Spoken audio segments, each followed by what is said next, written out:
Tonight, we will not fight the mind. We will not try to force it into submission. Instead, we will embark on a gentle journey into the heart of Zen wisdom. These teachings, honed over centuries, are not complicated philosophies to be memorized. They are simple, profound truths that act like a gentle hand, guiding us away from the noise of our thoughts and back to the quiet sanctuary that exists within us. They are invitations to see our own minds, not as enemies to be conquered, but as a vast sky that can hold every cloud of thought and emotion. We will explore this path through quiet stories and simple practices, learning not to silence the mind, but to find a peace that is not disturbed by its movement. Welcome to Sleepy Monk. This is your space, a refuge where you can lay down your burdens and be held in stillness. There is nothing you need to accomplish here, no state of mind you need to achieve. Simply allow my voice to be a gentle guide. Let these words be like a quiet stream, washing over you, carrying away the dust of the day. For now, all that is asked of you is to breathe, to feel the gentle rise and fall of your own body. Our path into stillness begins with a kind and honest look at the nature of our own mind. It starts by acknowledging the constant hum of activity, the restless energy that so often keeps us awake. In Zen, this is sometimes called the monkey mind, a beautiful and accurate description of the way our awareness leaps from one branch of thought to another without rest, grabbing for a worry, then a memory, then a fantasy, in an endless, agitated dance. This is not a sign that you are broken. It is the untrained nature of the mind. The path to peace does not lie in caging the monkey, but in learning to sit with it, to watch its antics with a gentle, friendly patience until it, too, learns to be still.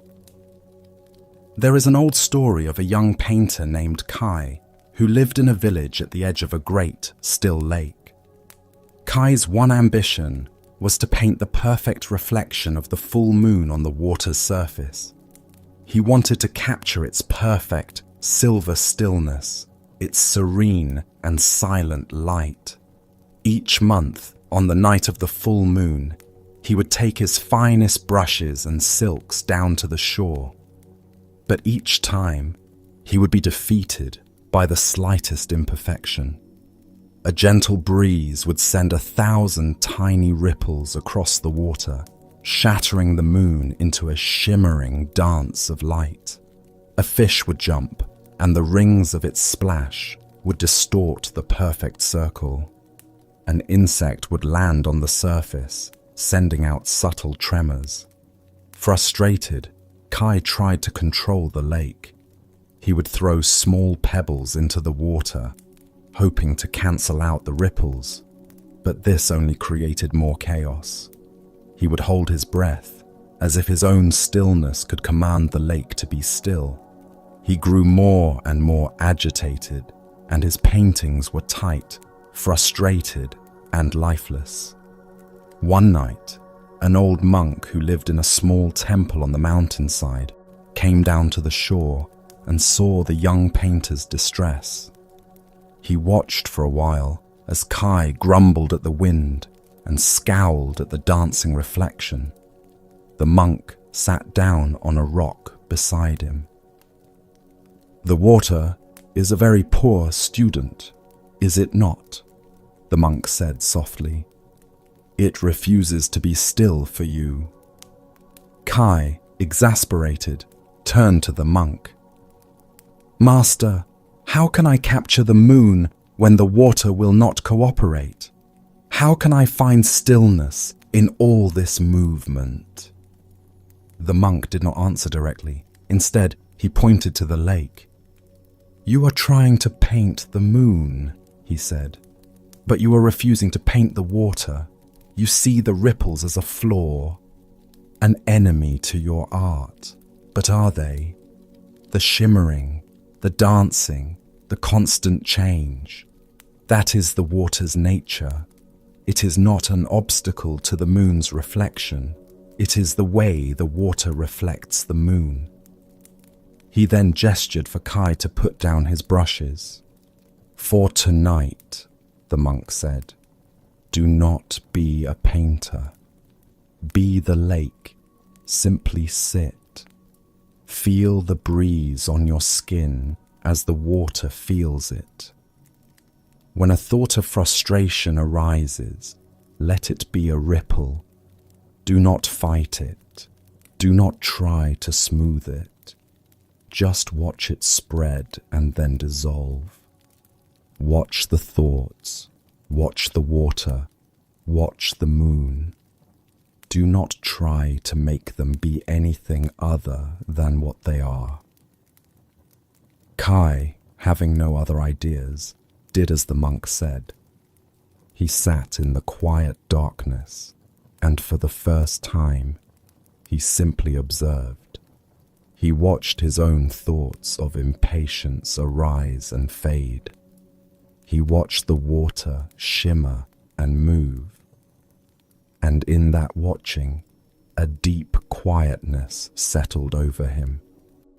He realized his own agitation was the biggest disturbance of all.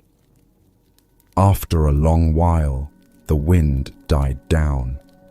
The water became a perfect black mirror.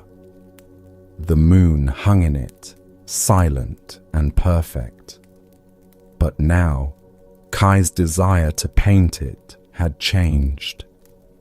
He saw that the beauty was not just in the stillness, but in the entire process.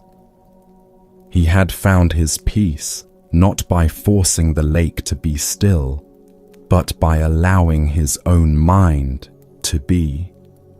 The story of Kai and the lake is the story of our relationship with our own minds at night.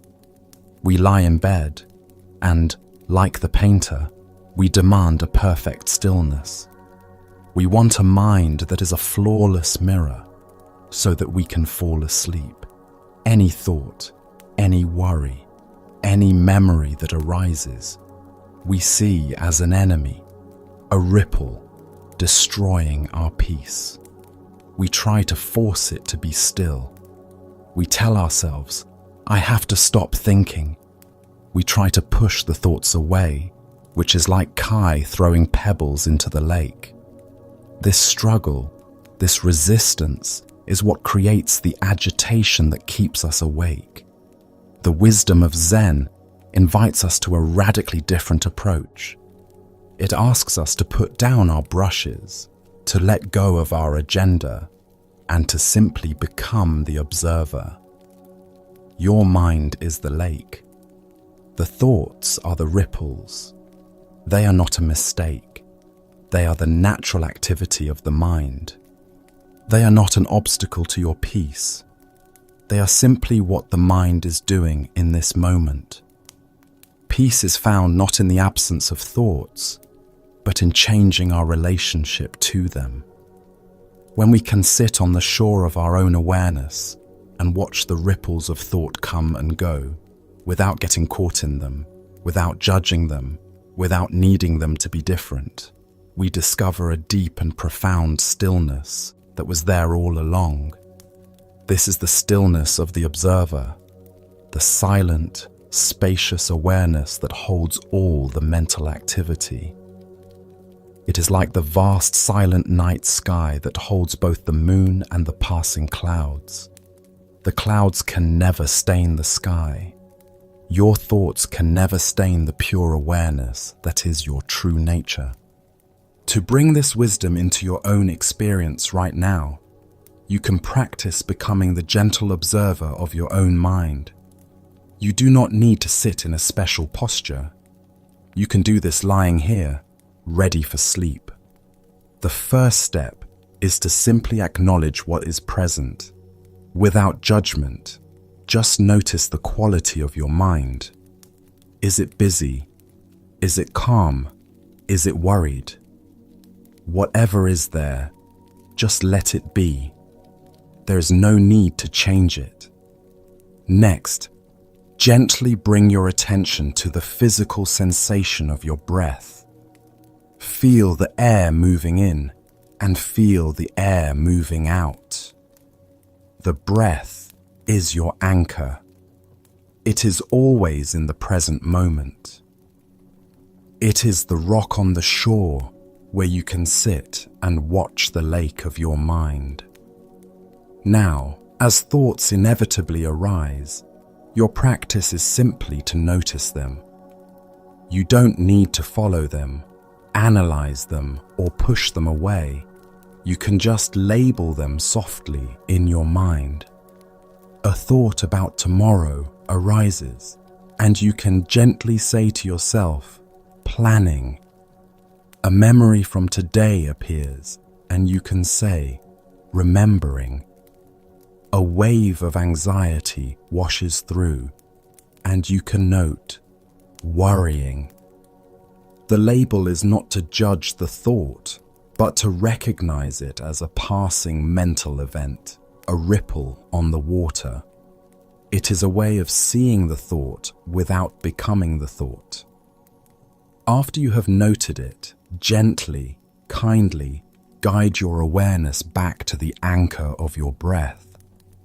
Your mind will wander 100 times, and your practice is simply to guide it back 100 times.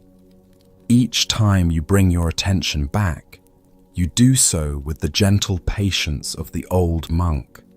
There is no frustration, no sense of failure. Every return to the breath is a moment of success. It is a moment of waking up from the dream of thought and resting in the peace of the present.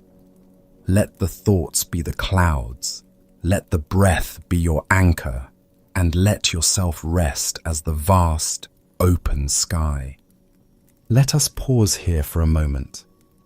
Feel the gentle rhythm of your own breath, a quiet anchor in the flow of time. Allow your body to soften, releasing any tension you might be holding.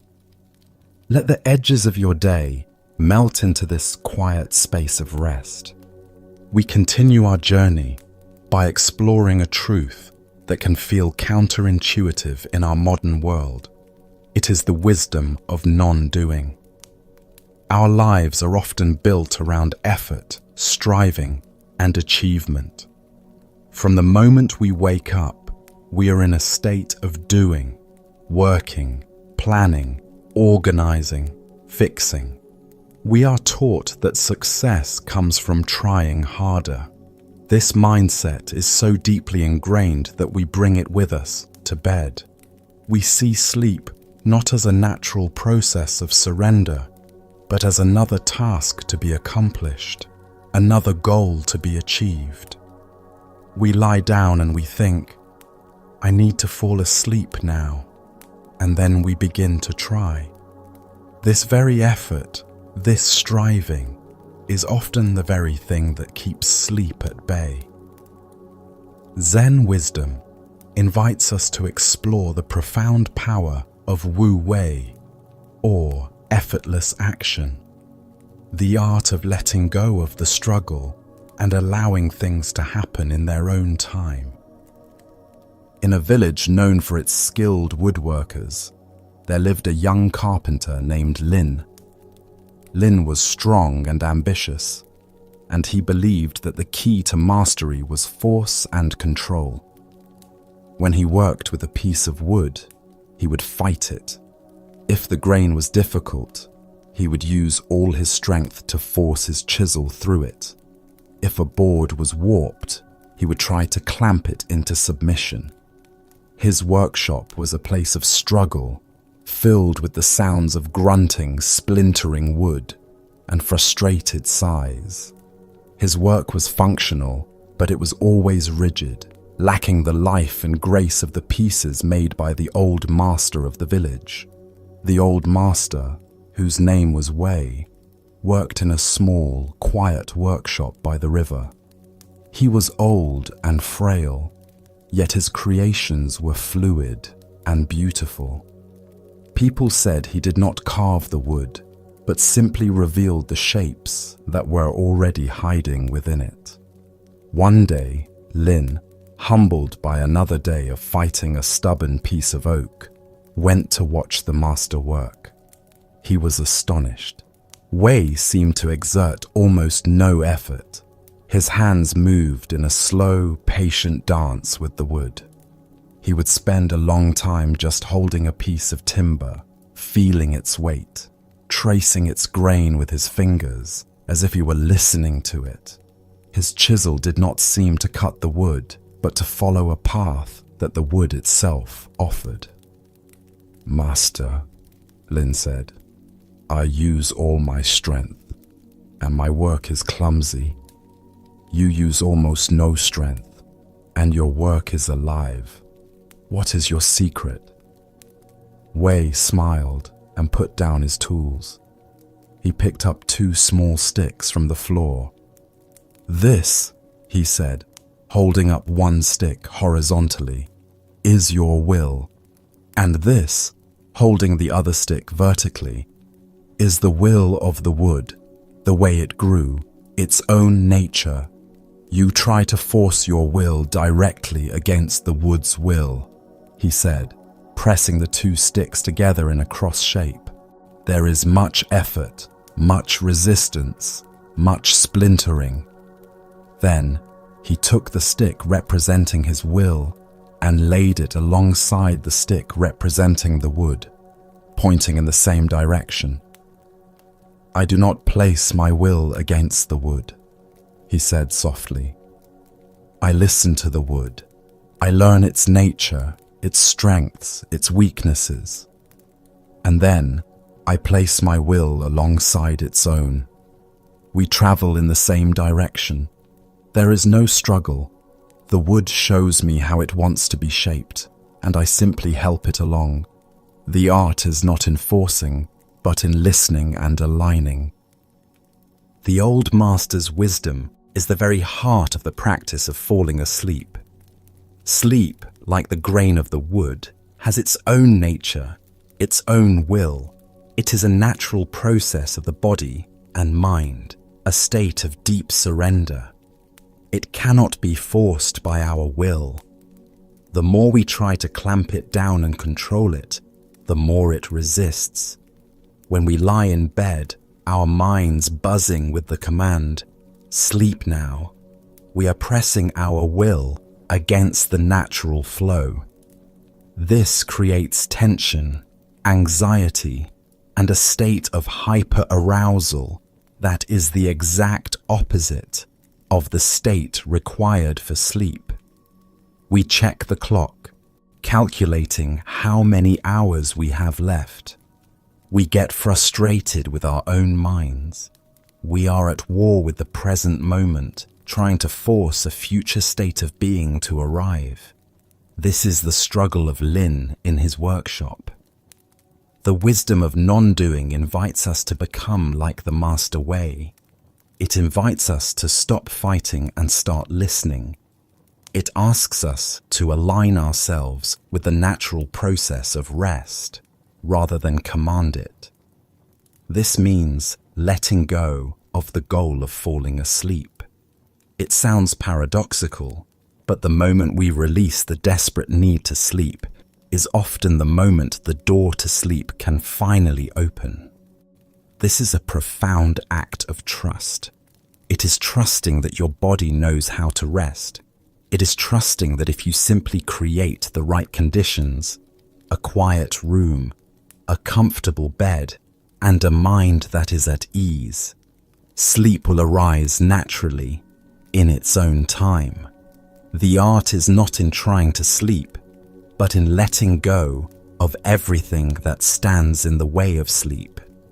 To practice this art of non-doing, you can begin by shifting your intention. As you lie here, consciously let go of the goal of falling asleep.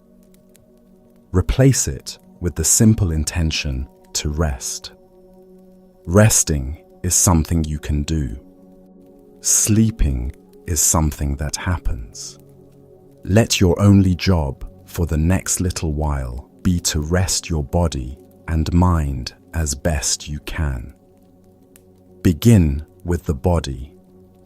Bring your awareness to all the points where your body is making contact with the surface beneath you. Feel the weight of your head on the pillow. Feel the weight of your shoulders, your back, your hips, your legs. With each exhalation, imagine you are letting go just a little bit more, allowing yourself to be held completely. Let gravity do the work. You do not need to hold yourself up. You can surrender your weight. Next, bring this attitude of surrender to your muscles. Gently scan your awareness through your body, and wherever you notice tension, simply acknowledge it without needing to fix it. Notice the small muscles around your eyes. You do not need to try to relax them. Simply bring your awareness there and give them permission to be soft. Notice your jaw. Invite it to release its grip. Notice your shoulders. Invite them to drop away from your ears. This is not another task. It is a gentle allowing, a process of letting go. Finally, extend this attitude to your mind. Allow your thoughts to come and go without needing to control them. Let them be there. Your only task is to rest in the awareness behind the thoughts. You can use a gentle, silent phrase to support this state of surrender. With each inhalation, you might say to yourself, "I have nothing to do." And with each exhalation, "I have nowhere to go." This is a radical act of contentment with the present moment. You are not trying to get to sleep. You are resting fully, right here, right now. By ceasing the struggle, you are creating the perfect conditions for the grain of the wood to reveal its true shape. You are allowing the river of rest to carry you effortlessly into the deep ocean of sleep. Our journey now brings us to the importance of finding our center. So much of our modern life pulls our energy upwards and outwards. Our attention is constantly drawn out to screens, to sounds, to the demands of others. Our mental energy gets concentrated in our heads, caught in the endless loops of thinking, analyzing, and worrying. This can leave us feeling ungrounded, scattered, and top-heavy, like a tree with no roots. At night, when the external distractions fall away, this feeling of being uncentered can amplify, turning into a free-floating anxiety. We feel untethered, adrift in a sea of thoughts. The wisdom traditions of Zen teach that true stability and calm are found not by engaging with the chaos in the head, but by dropping our awareness down into the quiet, solid center of the body. There is a story of a young woman named Akemi who wished to become a master archer. She had a keen eye and a strong arm, and when she practiced alone in her courtyard, her arrows flew with grace and precision, finding the center of the target almost every time. But whenever she entered a competition, her skill would desert her. The presence of the crowd, the gaze of the judges, the pressure to perform, all of it would create a storm of anxiety in her mind. Her thoughts would race. What if I miss? They are all watching me. I must not fail. This inner turmoil would travel down into her body. Her shoulders would tense. Her breath would become shallow, and her hands would tremble just slightly. Her arrows would fly wide of the mark. Disheartened, she sought the guidance of a Zen master who was also a legendary archer. The master watched her shoot. He saw her technical skill, but he also saw the subtle tremor of anxiety that ran through her. He did not give her advice on her form, her aim, or her technique. Instead, he told her to put down her bow. For the next month, her only training was to stand still for an hour each morning. Your problem is not in your arms or your eyes, the master said. It is in your roots. You are a leaf in the wind. You must become the tree. He instructed her to place her hands on her lower abdomen, a few inches below her navel. This, he said, is your hara, your center. It is the root of your energy. All the frantic thoughts in your head are like leaves rustling in a storm. Do not waste your energy trying to calm the leaves. Bring your attention down, out of the storm in your head, and into the silent earth of your center. Breathe into this place. Feel its solidity. Learn to live here. Akemi practiced this diligently. At first, it was frustrating. Her mind would constantly wander back up into its usual patterns of worry, but she would gently guide it back down, again and again, to the quiet feeling of her breath in her belly. Slowly, she began to feel a change. She felt more grounded, more solid, as if she were drawing energy up from the earth itself. The constant chatter in her head did not disappear, but it seemed more distant, less important. It was just the sound of the wind. It was no longer her. When the master finally allowed her to pick up her bow again, she stepped onto the range with a new sense of presence. The crowd was still there, the pressure was still there, but she had a place to anchor herself. As the familiar thoughts of fear arose, she did not fight them. She simply kept her awareness rooted in her center, in the slow, deep rhythm of her breath.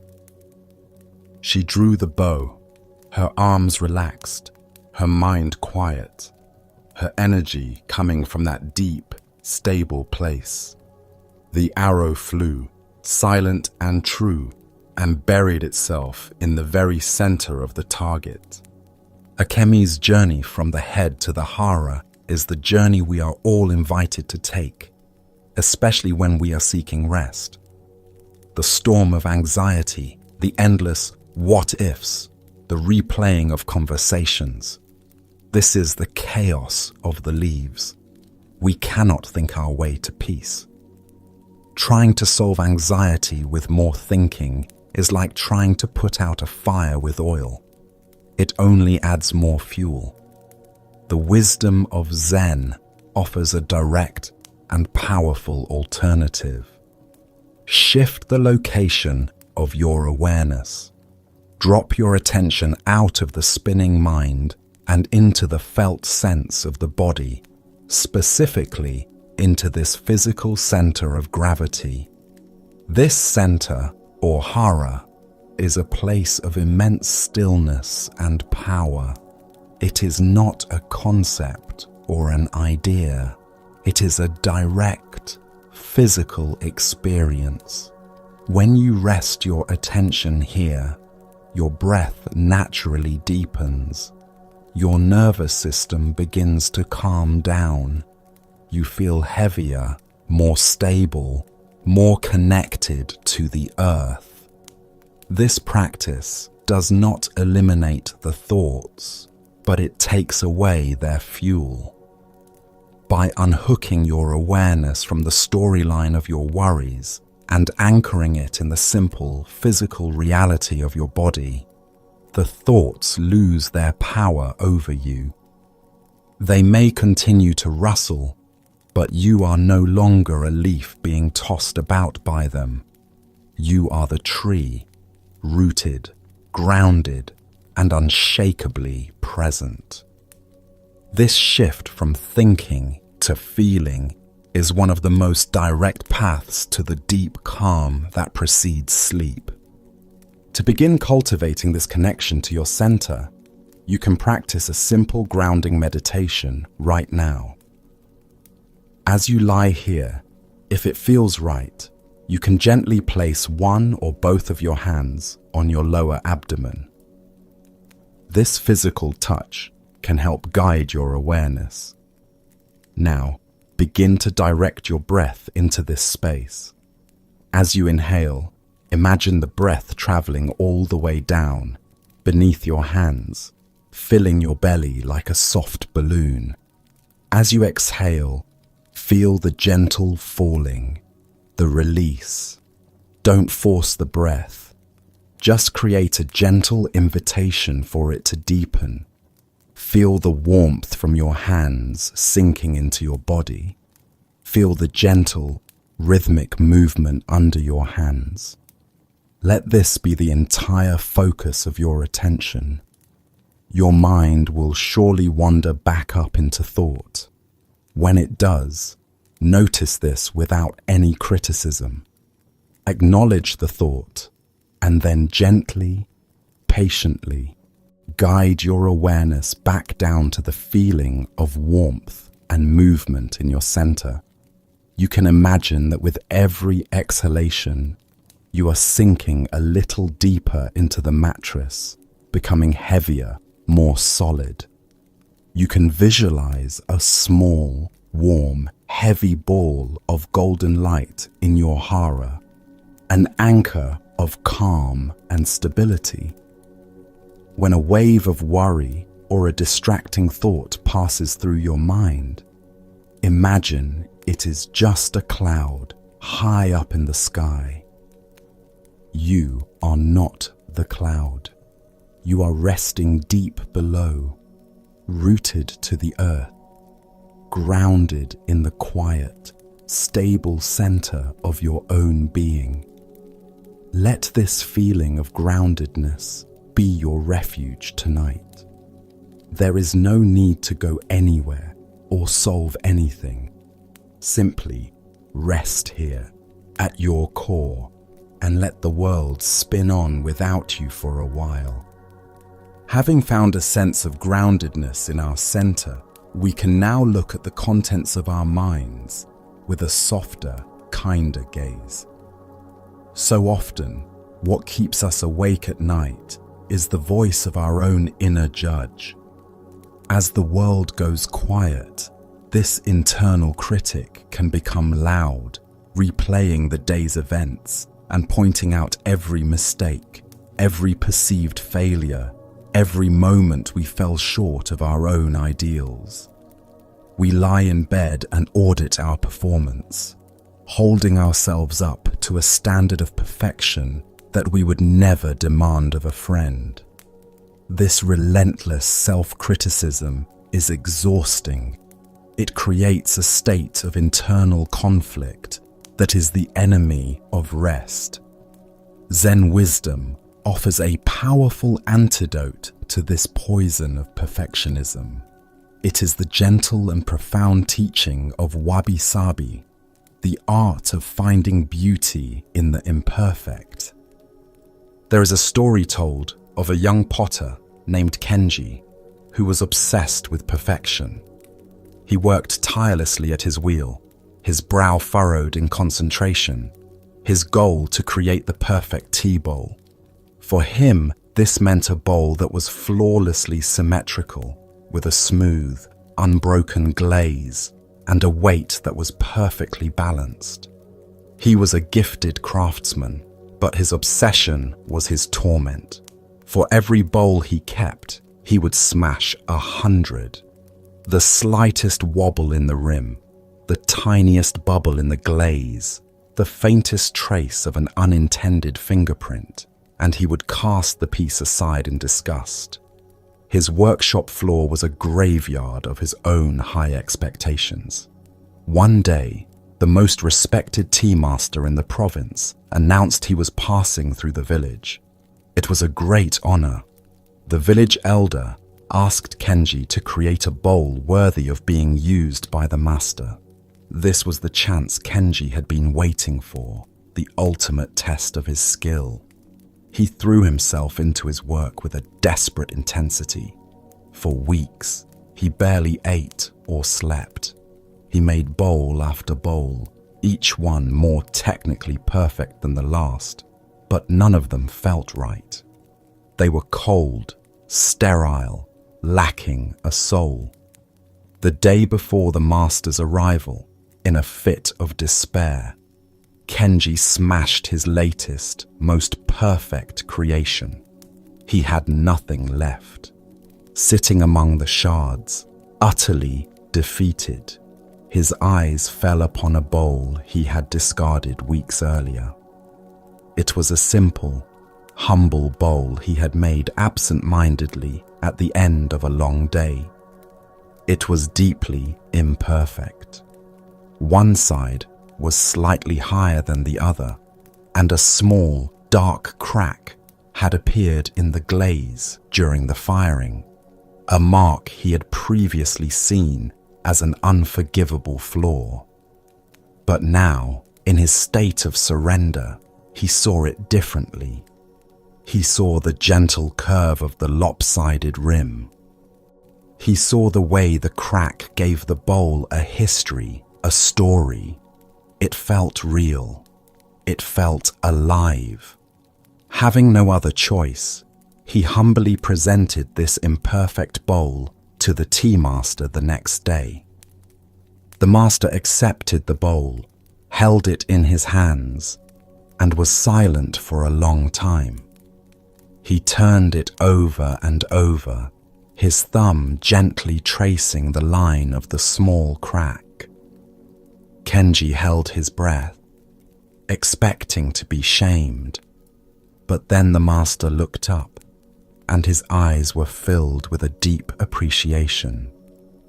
"This," the master said softly, "is a bowl that understands tea. It is a bowl that understands life. It does not pretend to be something it is not. Its flaw tells the story of its journey through the fire. It is beautiful." The tea master's wisdom speaks directly to the heart of wabi-sabi.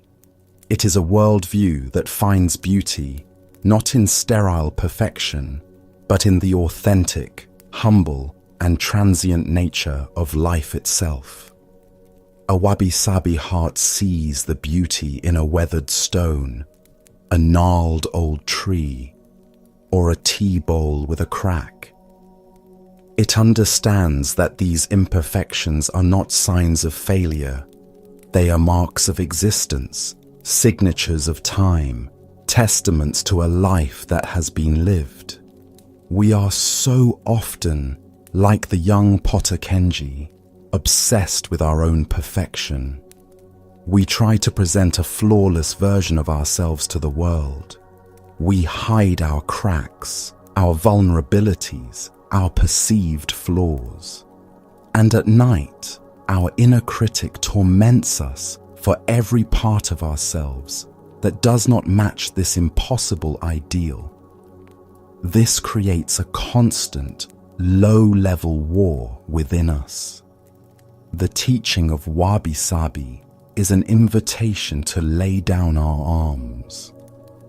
It is a profound act of self-acceptance. It is the permission to be human. Your life, your mind, your body, your day will never be perfect. You will make mistakes. You will have moments of weakness. You will have flaws and scars. The path of wisdom is not to erase these imperfections, but to learn to hold them with the same tenderness and appreciation that the tea master showed to the bowl. It is to learn to trace the lines of our own cracks, not with judgment, but with a compassionate finger, recognizing that these are the very marks that tell our unique story. They are what make us real, what give us character, what make us beautiful. To practice embracing your own beautiful imperfection, especially at the end of the day, you can engage in a gentle reflection. Instead of letting your mind default to a critical review of your shortcomings, you can consciously guide it towards self-compassion. As you lie here, allow a moment from your day to come to mind where you felt you were not at your best. Perhaps a moment of impatience, a mistake at work, an awkward conversation. Feel the usual sting of self-judgment that might arise with this memory. Notice it without getting lost in it. Now, instead of feeding the critic, imagine you are the old tea master, holding this moment in your hands. Look at it with kind, wise eyes. See the humanity in it. See the tired person who made the mistake, the stressed person who spoke impatiently. Can you find a drop of compassion for that person? Instead of judgment, offer a silent phrase of kindness. You might say to yourself, "It is okay to make mistakes," or "I did the best I could in that moment," or simply, "I am human." Another practice is to visualize that perceived flaw, that crack in your being, and instead of wishing it away, imagine you are practicing the art of kintsugi, the Japanese practice of mending broken pottery with gold lacquer. Imagine a warm, liquid gold light of compassion pouring into that crack. See it not as a way to hide the flaw, but to illuminate it, to honor it, to make it beautiful. Let this golden light of acceptance fill all the places in you where you feel broken or inadequate. This is not about condoning harmful behavior. It is about ending the cycle of self-hatred that often fuels that very behavior. It is about understanding that true change and growth can only happen from a foundation of self-acceptance. Tonight, let go of the need to be perfect. Give yourself the grace you so freely offer to others. You are the imperfect bowl, and you are beautiful, not in spite of your cracks, but because of them. Let's pause here again, just for a moment. Take a slow, deep breath. Let the air fill your lungs completely, and then release it with a gentle sigh. Feel your body sinking a little deeper into the surface that supports it. Let go of the day. Let go of the need to be anywhere else. You are here in this quiet space, and that is enough. As we learn to accept our own imperfections, we can turn our attention to one of the most fundamental truths of existence, a truth that, once embraced, can dissolve a vast amount of our anxiety. It is the teaching of impermanence. Our minds instinctively try to create a sense of solid ground in a world that is constantly shifting. We cling to the things we love, whether it is a moment of happiness, a cherished relationship, or our own youth and health, desperately wishing they would last forever. This clinging is a source of profound tension. We live with a subtle, underlying fear of loss. At night, this can manifest as anxiety about the future, a worry that the stability we have now might be taken away. We also cling to our pain, our identities, and our stories, afraid to let them go. The Buddha's teaching on impermanence, or anicca, is not a pessimistic declaration that everything fades.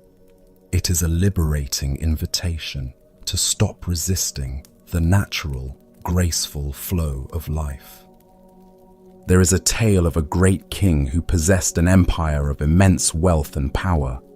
He had everything a person could desire, yet he was a deeply anxious man. His greatest joy was to watch the clouds from the highest tower of his palace.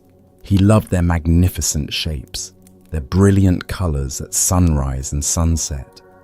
He saw them as symbols of perfection and beauty, but his joy was always tinged with sadness because he knew that the most beautiful cloud would inevitably drift away, change its shape, and disappear. This transience tormented him. He became obsessed with the idea of possessing one perfect cloud. He wanted to capture it, to freeze it in time, so he could admire its beauty forever without the fear of losing it. He summoned the greatest minds in his kingdom. "I want you to capture for me the most beautiful cloud in the sky," he commanded. His architects designed a colossal tower that reached up into the heavens. His engineers constructed a gigantic net of the finest, strongest silk. His scientists devised a way to house the cloud in a massive, airtight crystal chamber in his throne room. After years of effort and an immense expenditure of the kingdom's treasury, the day came. They targeted a magnificent, golden-edged cloud drifting majestically in the afternoon sun. With incredible difficulty, they managed to capture a large part of it in their great net and seal it within the crystal chamber. The king was ecstatic. He had done the impossible. He had conquered impermanence. But as he sat on his throne to admire his prize, a strange thing began to happen. The magnificent cloud, cut off from the wind and the sun and the sky, began to lose its shape. Its brilliant golden edges faded. It slowly shrank, turning into a formless grey fog. Then the fog condensed, and what was left at the bottom of the great crystal chamber was nothing more than a few puddles of very ordinary, murky water. The king stared in horror. The very act of possessing the cloud had destroyed the beauty he sought to preserve. At that moment, a humble gardener who had been tending to the plants in the throne room spoke softly. "Your Majesty," he said, "you can only love a cloud when you let it be free. Its beauty is not in its form, but in its flowing." The king's folly is our own.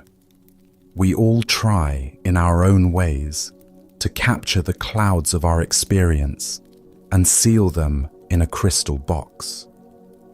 We have a moment of perfect happiness, a wonderful vacation, a feeling of deep connection with a loved one, and our mind immediately says, "I want to keep this. I don't want this to end." This desire, this clinging, is the beginning of anxiety. It pulls us out of the direct experience of the beautiful moment and into a fearful preoccupation with its inevitable passing. We stop enjoying the cloud and start worrying about the net. The wisdom of impermanence is the wisdom of the gardener. True peace and joy are found in letting life flow, in loving the clouds without needing to possess them. This teaching has two sides. When we are experiencing something painful, a difficult emotion, a period of hardship, The remembrance of impermanence is a great comfort. This too shall pass. The storm cloud of sadness or anger that feels so solid and all-consuming right now is, in its nature, transient. It will change. It will dissolve. Knowing this allows us to endure our pain with more patience and less fear. We don't have to fight it so hard. We can allow it to move through us, knowing it is a temporary weather pattern. The other side is even more profound. When we are experiencing something joyful, the remembrance of impermanence allows us to love it more deeply and appreciate it more fully. Instead of anxiously trying to hold on, we can relax and be completely present for the experience, savoring its preciousness. We can appreciate the beauty of this particular sunset, knowing it will never be exactly the same again. This transforms our clinging into gratitude. We stop taking life for granted and begin to see every moment as a unique and unrepeatable gift. To integrate this liberating wisdom into your being, you can use your own breath as your teacher. The breath is a perfect embodiment of impermanence. It is in constant flow. Every inhalation is a birth. There is a brief pause. Every exhalation is a death, a letting go, which creates the space for the next inhalation to arise. You cannot hold on to the breath. To try to hold the in-breath is to suffocate. To live is to participate in this continuous rhythm of arising and passing away. As you lie here, bring your full, gentle attention to this rhythm. Feel the entire journey of one in-breath, from its beginning to its end. And then feel the entire journey of one out-breath. Notice the subtle, constant change. There is nothing to hold on to. Simply rest in this flow. This is the rhythm of the universe, and it is happening within you in every moment. Now, you can extend this practice to the events of your day. As you continue to breathe gently, allow the moments of your day to drift through your mind. A conversation, a meal, a moment of frustration, a moment of ease. See each one as a cloud that appeared in the sky of your mind. As you inhale, you can acknowledge the memory. As you exhale, you can practice letting it go. You are not trying to erase it or push it away. You are simply acknowledging that its time is over. It has passed. Let your exhale be a gentle release of your grip on the past. This practice is particularly helpful for pleasant moments that your mind wants to cling to, and for unpleasant moments that your mind wants to resist. With each breath out, you are training the mind in the graceful art of letting go. You are learning to be like the open sky, allowing all the clouds of experience to drift by without needing to capture a single one. This is freedom. This is peace. This is the wisdom that allows you to rest deeply, at ease with the beautiful, ever-changing flow of life.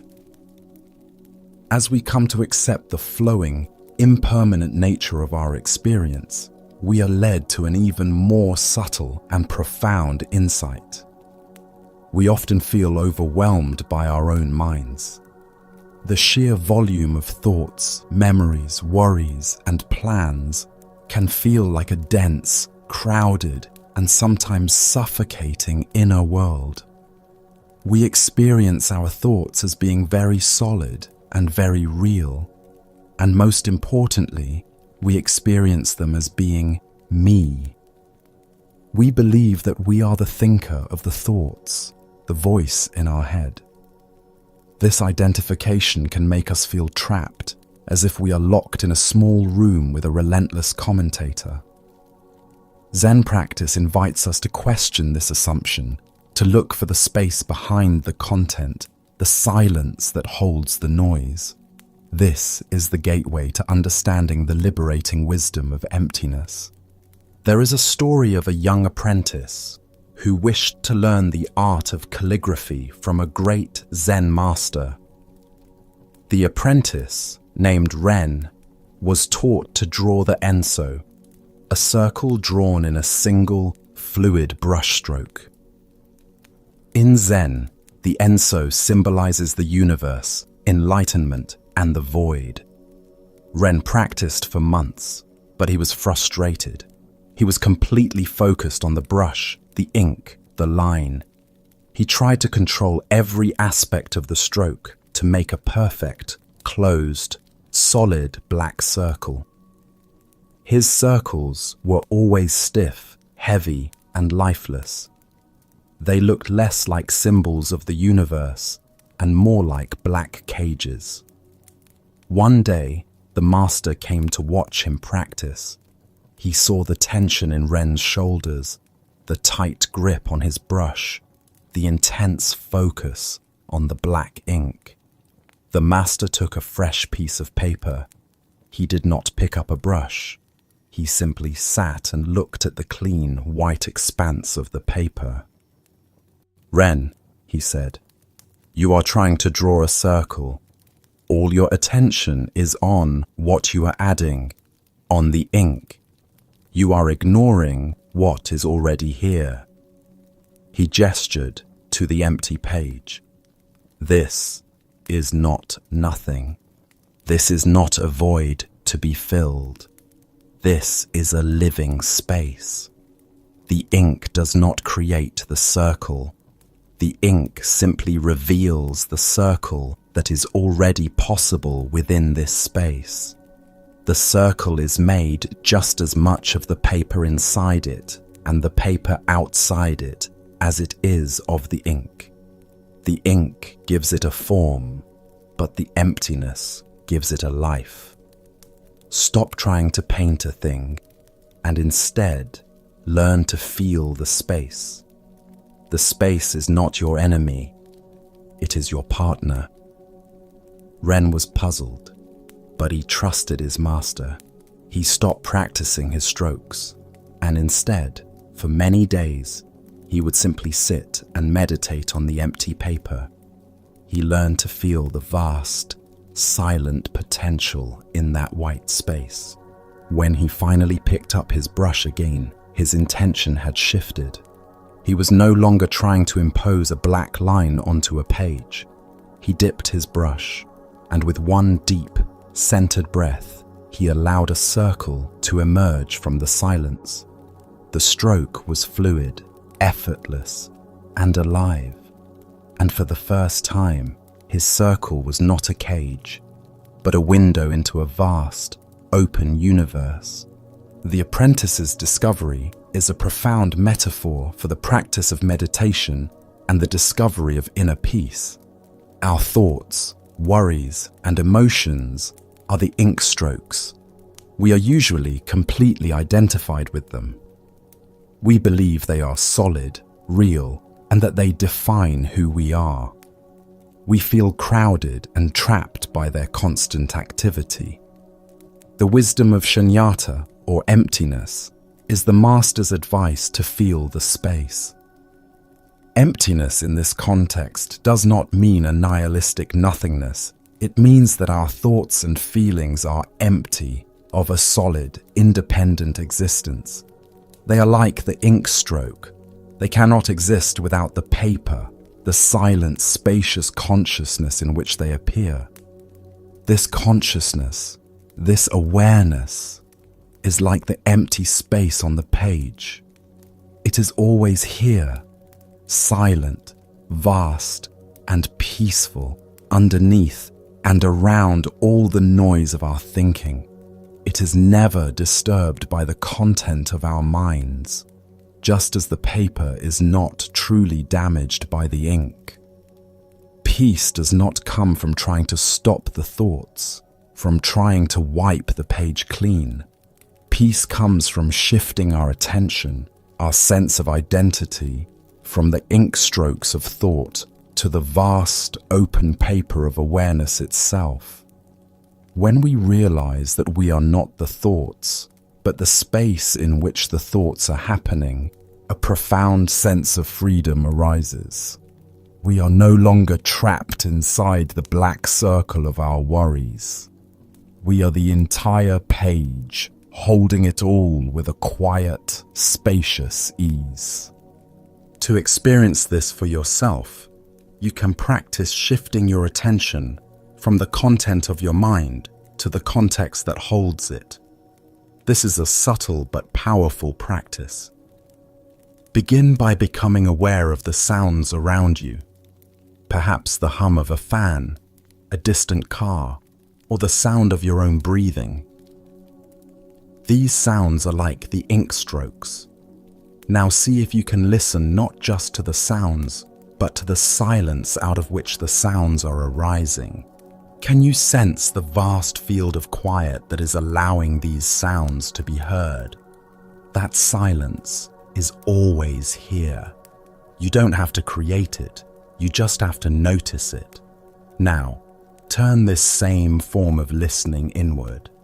Become aware of the thoughts moving through your mind.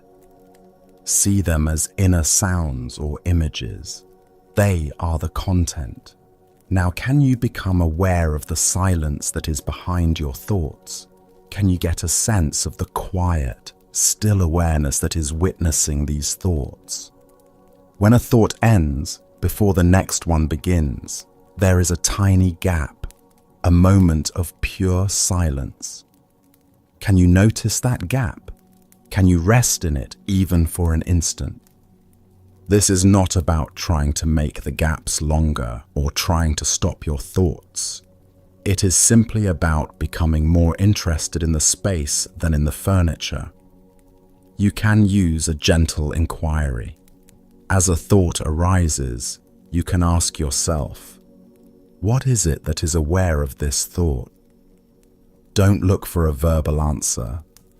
Instead, feel into the silent, knowing presence that is here before the thought, during the thought, and after the thought. This presence is your true nature. It is spacious, peaceful, and free. By gently shifting your identity from the passing thoughts to the timeless awareness that holds them, you discover an unshakable peace that is not dependent on your mind being quiet. You find the freedom of the empty page, a space vast enough to hold the entire universe. When we learn to see the vast, empty space of our own awareness, we realize it is not a cold void, but a space of infinite potential. It is a space that can hold not only our thoughts and worries, but also a boundless capacity for warmth, kindness, and connection. So often, our suffering makes us feel contracted and isolated. We become trapped in the small, lonely world of our own problems. Our hearts, in an attempt to protect themselves, can grow hard and closed. At night, this feeling of separation can be especially acute. The wisdom of the Buddhist path teaches that the ultimate healing for this sense of isolation is the intentional cultivation of compassion for ourselves and for all others. It is the practice of recognizing that we are all interconnected and that an open heart is a peaceful heart. There is a story of a monk named Deva who lived in a monastery perched on a cliffside overlooking a wide, flowing river. Deva was a man of great discipline and intellect. He knew the scriptures inside and out, and his meditation was focused and sharp. But his heart was like a stone. He looked down upon the villagers who lived alongside the river, seeing their chaotic lives, their struggles, and their attachments as signs of their spiritual immaturity. He felt separate from them, above them. He believed the path to enlightenment was a solitary one, a journey of rising above the messiness of the world. One year, a severe drought struck the land. The rains did not come, and the great river began to shrink. Day by day, it receded, leaving behind vast plains of cracked mud. The life of the entire valley, which depended on the river, began to suffer. From his high perch, Deva watched the villagers struggle. He watched the animals grow thin. He felt a cold sense of detachment. This, he thought, is the nature of suffering. It has nothing to do with me. One afternoon, as he was walking along the newly exposed riverbed, he came to a small, isolated pool of muddy water. Trapped in the pool, flapping weakly, was a single, small fish. Deva's first thought was one of philosophical detachment. This is its karma. This is the nature of impermanence. He was about to walk on, but something made him pause. He looked at the fish, its gills gasping for oxygen, its body covered in mud, its life force slowly fading. In that moment, for the first time, he did not see a separate creature whose fate was disconnected from his own. He felt a sudden, sharp pang in his own chest, a reflection of the fish's desperate struggle to breathe. He felt its thirst. He felt its fear. He saw his own struggle for peace, reflected in this tiny creature's struggle for life. The stone wall around his heart cracked. Without another thought, he waded into the mud, gently scooped up the fish in his hands, and carried it down river to where the main channel still flowed, releasing it into the deep water. As he watched it swim away, a profound shift occurred within him. He realized that the river was not just the water flowing in the valley. The river was the flow of life itself that connected him to the fish, to the villagers, to every being. Their suffering was not separate from his. It was a shared experience. He walked back to his monastery not as a man who was above the world, but as a man who was deeply, compassionately, a part of it. His meditation from that day on was no longer a cold, sharp discipline, but a warm, expansive practice of holding all of life in his heart. Deva's awakening by the river is the very essence of compassion, or karuna. It is the moment we stop being a detached observer of suffering and allow ourselves to feel our connection to it. Compassion is not pity, which looks down from above. Compassion is empathy, the ability to feel with another, to recognize our shared vulnerability. It is the sincere wish for all beings to be free from their suffering.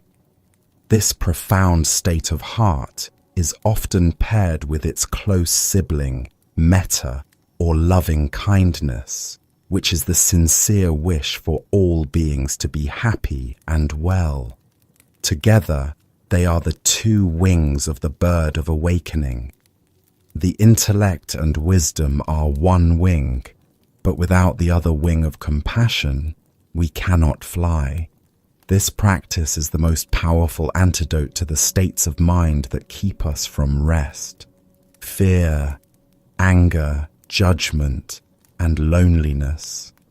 A heart that is judging itself and others is a tense, contracted heart. A heart that is radiating kindness is a soft, open, and relaxed heart. Importantly, this practice must always begin with ourselves. We cannot offer water from a dry well. Many of us find it easier to feel compassion for a suffering animal or a friend than we do for ourselves. We meet our own pain, our own failures, our own anxiety with harshness and impatience. The practice of self-compassion is the radical act of turning this warmth inward.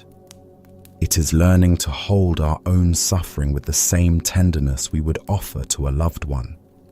When we can do this, when we can be a true friend to ourselves, the feeling of anxious isolation begins to dissolve, and a deep sense of peace can take root. To begin watering the seeds of compassion in your own heart, you can practice a simple loving-kindness meditation as you prepare for sleep. This practice is not about forcing a feeling, but about gently setting an intention. The sincere wish is what matters. Find a comfortable position and, if it feels natural, place a hand over the center of your chest. This physical gesture can be a reminder of tenderness. Begin by offering the kindness to yourself. Silently, slowly, repeat these phrases in your mind, letting them be a gentle wish, a soft prayer. May I be safe. May I be happy. May I be healthy. May I live with ease. As you repeat the phrases, just allow whatever feelings are there to be there. If you feel resistance or unworthiness, just notice that with kindness too, you are simply planting seeds in the soil of your heart. Continue for a few minutes, offering this unconditional goodwill to your own being. After a while, bring to mind someone you love easily, a friend, a family member, a pet. Picture them in your mind and begin to direct the phrases toward them. May you be safe. May you be happy. May you be healthy. May you live with ease. Feel the natural warmth in your heart for this being, and let the words be carried on that warmth. Then, if you feel able, you can expand the circle.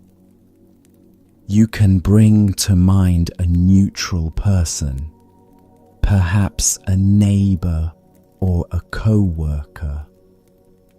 Offer them the same wishes.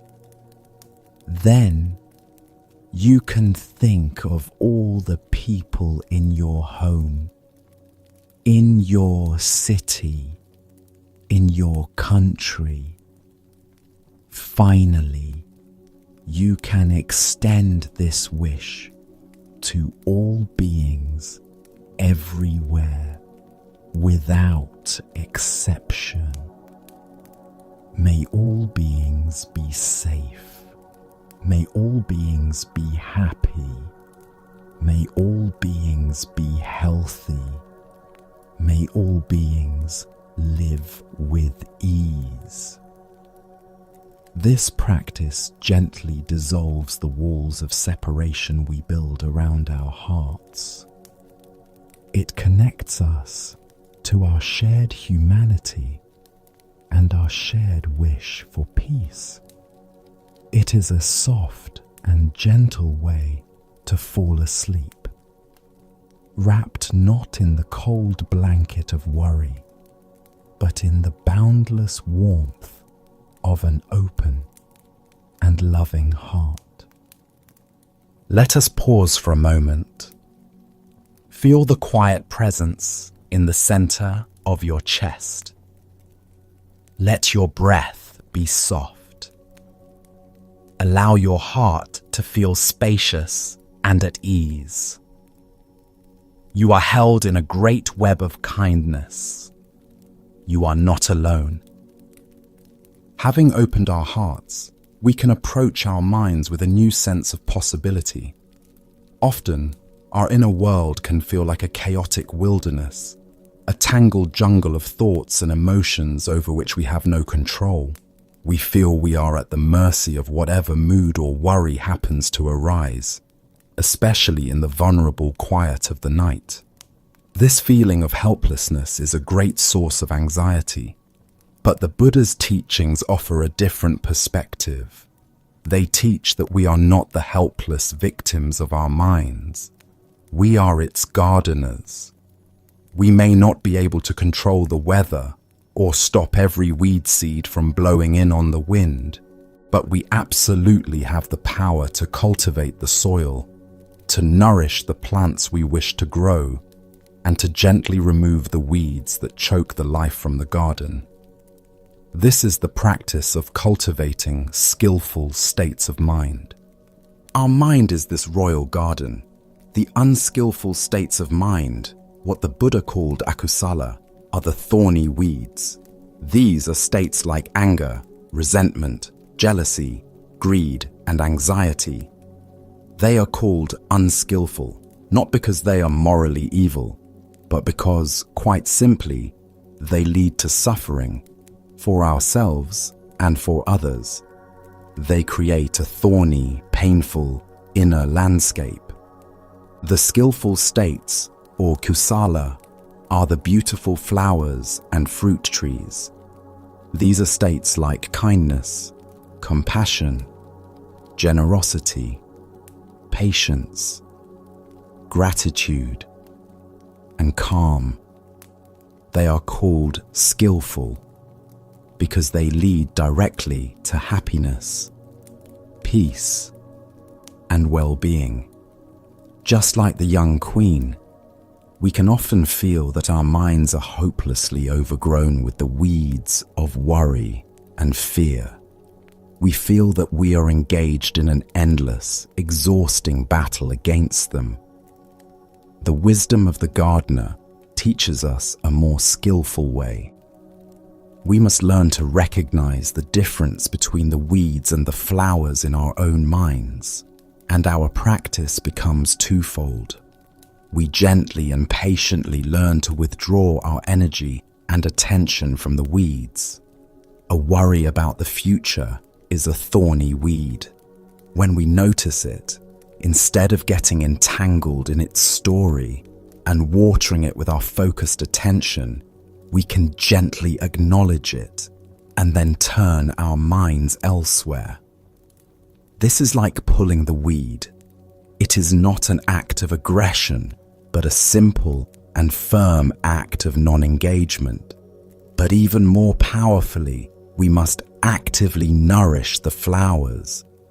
We must consciously and intentionally cultivate the skillful states. We can't just wait for gratitude or kindness to spontaneously appear. We must create the conditions for them to grow. This is a profoundly hopeful and empowering teaching. It means that the quality of our inner life is not random. It is a direct result of what we choose to cultivate.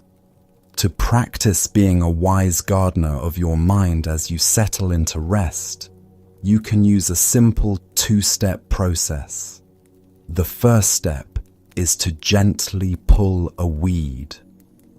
Notice if there is a particularly persistent weed of thought active in your mind right now. Perhaps it is a worry about a problem at work, or a resentment about something someone said. See this thought pattern clearly as a thorny weed that is causing you suffering.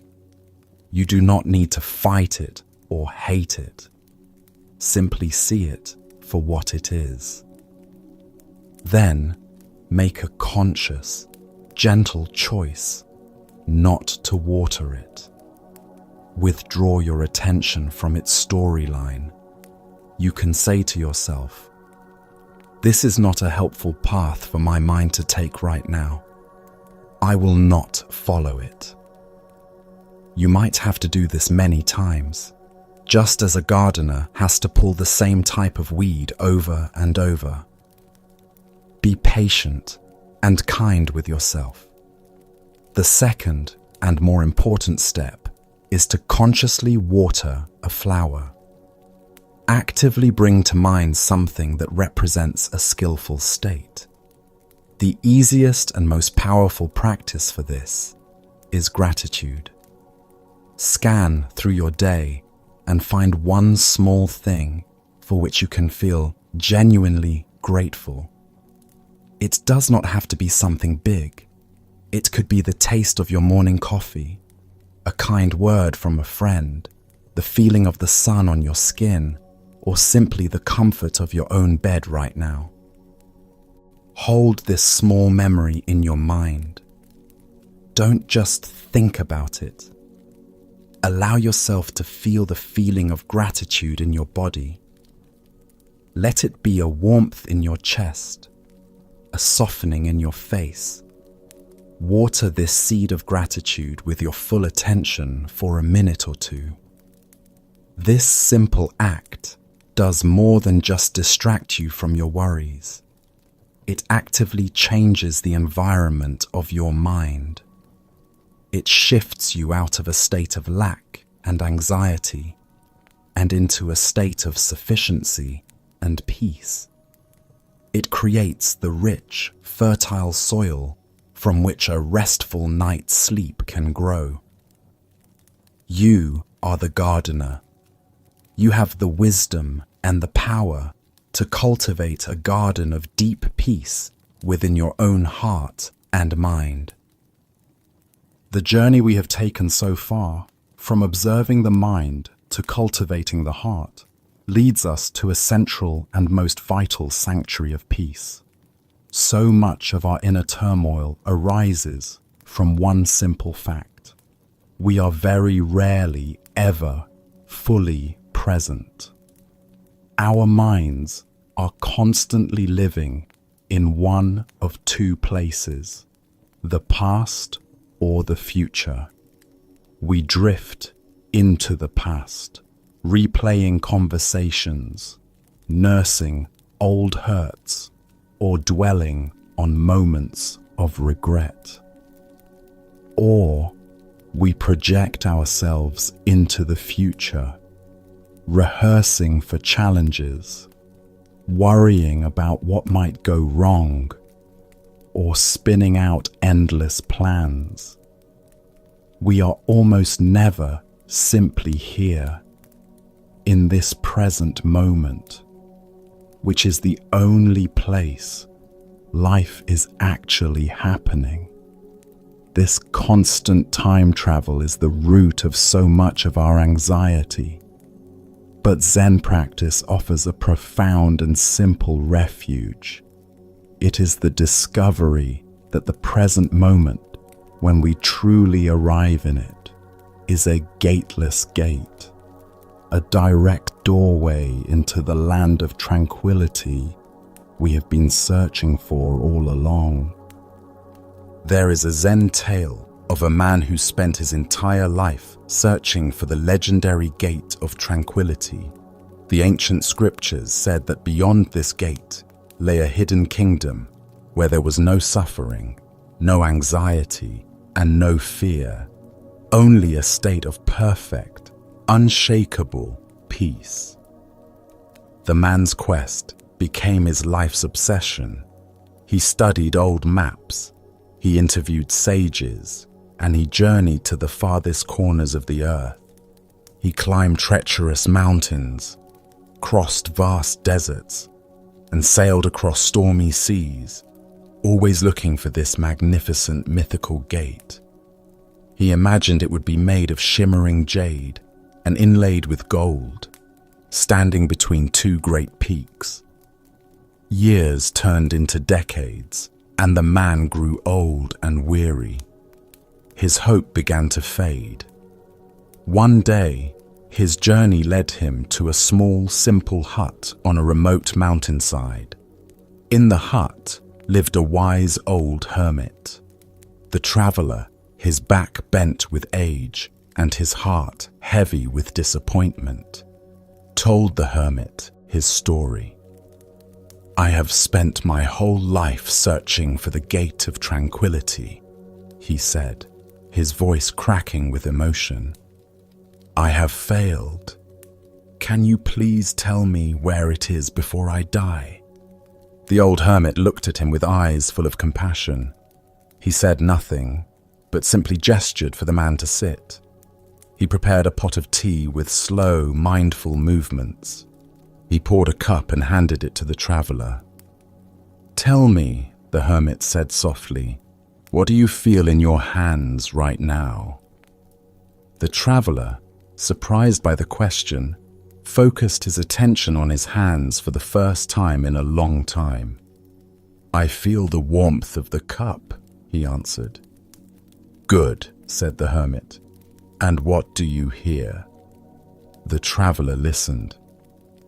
"I hear the wind in the pine trees outside your hut and the sound of my own breathing." "And the steam rising from your tea," the hermit continued. "What does it look like as it dances in the air?" The traveler watched the steam, mesmerized by its graceful, ever-changing forms. In that moment, watching the steam, feeling the warmth, hearing the wind, his frantic, searching mind grew still. A sense of peace that he had never known washed over him. He looked at the hermit, his eyes wide with realization. The hermit smiled a deep, knowing smile. "You have been searching the whole world for a great gate to enter," he said. "But the gate of tranquility is not a place you arrive at. It has no gate. It is always here. The feeling of the warm cup in your hands, that is the gate. The sound of the wind, that is the gate. This very breath you are taking right now, that is the gate. You have passed through it 1,000,000 times on your journey, but your mind was always focused on the next mountain to climb, so you never noticed you were already here." The traveler's story is our story. We are all searching for a future state of peace.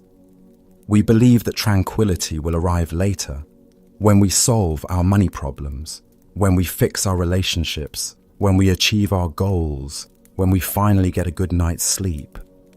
We treat peace as a destination, a place we need to get to. The most radical and liberating teaching of Zen is that peace is not a destination. It is our starting point. It is the very nature of this present moment, when we are not clouding it with our thoughts about the past and future. The gateless gate is a famous Zen paradox. The way to enter is to realize that you are, and always have been, inside. The only thing that prevents us from experiencing the peace of the present moment is our belief that it is somewhere else. Our thinking mind is the map maker, always trying to chart a course away from the here and now. But all the maps lead away from the treasure. The treasure is always right here, under our feet. When we can let go of our stories, our striving, our desperate search, and simply arrive in the direct, sensory reality of this moment, the gate vanishes, and we find ourselves home. This is not something complex. It is the simplest thing in the world. It is the feeling of your body breathing. It is the sensation of the blanket on your skin. It is the quiet hum in the room. This is reality. And in this simple, direct reality, untangled from our mental stories, there is a profound and simple peace. To practice walking through the gateless gate and finding your refuge in the present moment, you can use your senses as anchors. This practice gently coaxes your attention out of the abstract world of thought and into the tangible reality of the here and now. As you lie here, begin by gently opening your awareness to the sense of hearing. Listen. What sounds can you hear? Don't strain to listen. Just let the sounds come to you. You might hear the faint sound of your own breath. You might hear a quiet hum in the room. You might hear nothing but a deep silence. Whatever is there, just receive it without judgment. Let your awareness be like a vast, open space in which these sounds arise and pass away. Now, bring your awareness to the sense of touch. What can you feel? Notice the points of contact between your body and the bed. Feel the weight of the blankets upon you. Can you feel the sensation of the air on your exposed skin, on your face or hands? Can you feel the subtle internal sensations within your body? A feeling of warmth or coolness or tingling. Just rest your attention in this world of pure sensation without needing to label it or think about it. Just feel. Next, you can bring your awareness to the sense of smell. Without moving, can you detect any subtle sense in the air? Perhaps the clean smell of your pillowcase or the faint scent of the night air. It does not matter if you smell anything or not. The practice is in the gentle act of being open and receptive to the present moment through your senses. Each time you notice your mind has wandered off into a story about yesterday or tomorrow, see that as the traveler looking at his map again. Smile gently at this habit of the mind, and then, kindly and firmly, guide your attention back to the sound of the breath, back to the feeling of the blanket, back to the simple, undeniable reality of this moment. This is the only gate you need, and it is always open. Welcome home. As we learn to rest in the simple, open gate of the present moment, we begin to notice the patterns of our own minds with greater clarity. We may see that, even when we are not lost in the past or future, certain repetitive thoughts and feelings arise again and again, like recurring melodies in a song. We can feel trapped by these habits of mind, as if we are the victim of a mysterious inner force that dictates our moods and our fears. This feeling of being stuck is a deep source of suffering. The wisdom of the Buddha offers a liberating perspective on this experience. It is the teaching of karma, which reveals that we are not the passive victims of our minds, but the active creators of our inner world. There is an old teaching story about a young boy who was wandering in the high mountains and found himself in a vast, circular valley, surrounded on all sides by towering rock faces. He had never been there before, and as a wave of fear and loneliness washed over him, he cried out, "I hate you!" Immediately, from the cliffs all around him, a voice echoed back, "I hate you!" The boy was startled and grew angry. He thought there was another mean-spirited boy hiding in the rocks, mocking him. He balled his fists and shouted, "You are a coward!" And from all around, the valley answered, "You are a coward!" The angrier he got, the more insults he hurled at the valley, and the more insults the valley hurled back at him. Finally, terrified and in tears, he ran down the mountain and back to his home. He told his mother that there was a horrible, angry boy living in the mountain valley who had screamed terrible things at him. His mother, who was a wise woman, understood what had happened. She looked at her son with a gentle smile. "That is the valley of the echo," she said.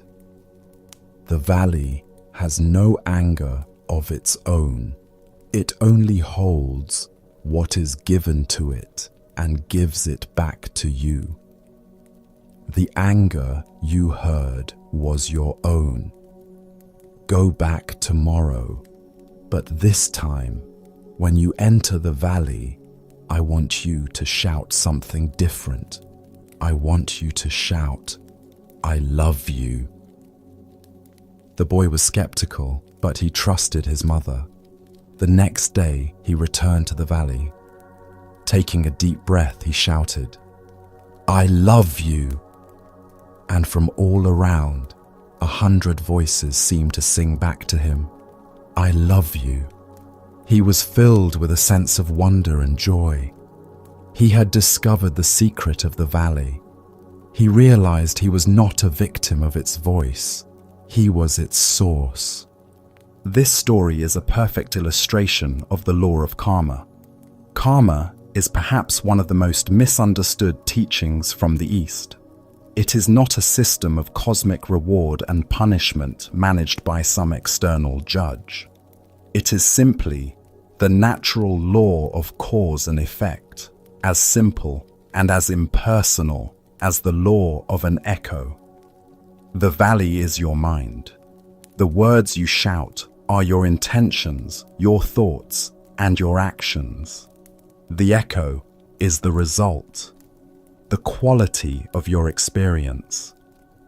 The Buddha taught that the most crucial element of karma is intention, the volition or will behind an action. It is the quality of our intention that plants the seed. When we shout thoughts of anger, fear, resentment, or self-pity into the valley of our minds become conditioned to echo those very qualities back to us.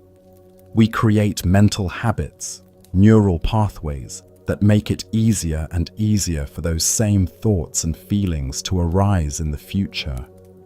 We become trapped in a resonant chamber of our own making, wondering why our inner world is so hostile. This is not a punishment. It is simply the nature of the mind. The most beautiful and empowering part of this teaching is that it is never too late to change the echo.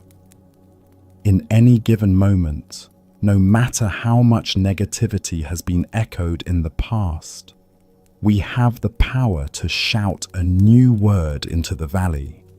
We can consciously choose to introduce a thought of kindness, a moment of gratitude, an intention of patience. At first, this new shout might seem drowned out by the old echoes, but if we persist, if we continue to consciously cultivate skillful intentions, the entire resonance of our mind begins to change. The old, painful echoes fade, and the new, beautiful echoes grow stronger. We are not the victims of our mental habits. We are their architects. To work skillfully with karma as you prepare for rest, you can practice becoming the conscious creator of your own inner echo. The first step is to listen with mindful awareness. When you notice a recurring, painful thought loop, a familiar echo of worry or self-criticism, your first job is not to fight it. Fighting the echo only makes more noise. Your job is to recognize it for what it is, an old habit, an old shout from the past coming back. You can say to yourself, this is the echo of worry. I know this sound. This simple act of recognition creates a space of awareness. You are no longer lost in the echo. You are the one who is hearing it. The second step is to consciously introduce a new sound. This is not about arguing with the old echo or trying to suppress it. It is about gently and intentionally adding a new, more skillful intention into the mix. If the echo is worry, the new shout could be a silent phrase of trust, such as, "In this moment, all is well," or "I can handle whatever comes." If the echo is self-criticism, the new shout is an act of self-compassion. You can place a hand on your heart and whisper to yourself, "May I be kind to myself." If the echo is resentment toward another person, the new shout can be a simple wish for their well-being. May you be at peace. This practice is not about pretending you don't feel what you feel. It is a profound act of mental hygiene. It is a recognition that you have a choice.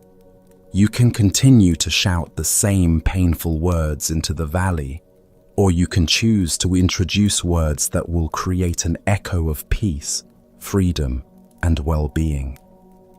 Tonight, you can be the source of a new echo.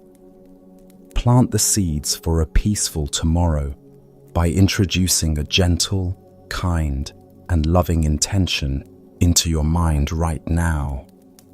Let's pause here just for a moment. Feel the quality of this present moment. It is fresh, new, unburdened by the echoes of the past. Take a breath into this freshness. As you breathe out, let go of any old stories. You are here and you are free to begin anew. As we become more aware of our power to shape our inner world, we arrive at another profound layer of Zen wisdom. We begin to see that not only do our intentions create echoes, but our very perceptions create our reality. The fears that keep us awake at night often feel incredibly solid, like dangerous beasts lurking in the corners of the room. The anxiety can feel like a real and present threat to our survival. We believe our feelings are a direct report on an objective reality. But the teachings of Zen invite us to look closer, to see that our experience of the world is not the world itself, but a picture of the world, painted with the brush of our own mind. And if we are the painter, then we hold more power than we realize. There is a tale of a remote village that was terrorized by the legend of a fearsome tiger that lived in the nearby mountains. No one had ever seen the tiger, but everyone was certain it was there. This fear was fueled by a painting that hung in the village temple. It had been painted centuries ago by a Zen master who was famous for his lifelike art.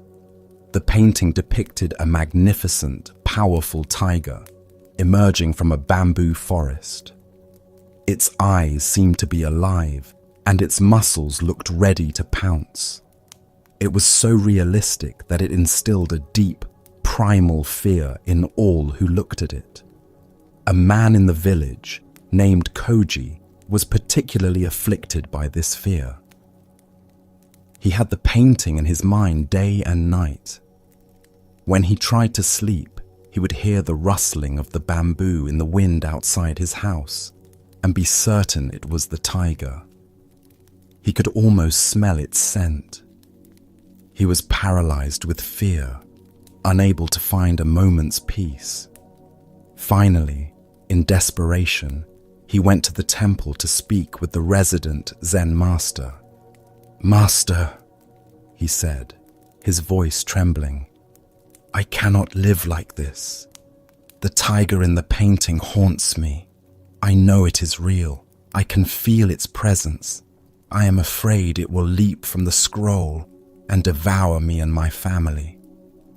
The master listened with deep compassion. He did not tell Koji that his fear was foolish or that the tiger was just ink on paper. He understood that for Koji, the tiger was absolutely real.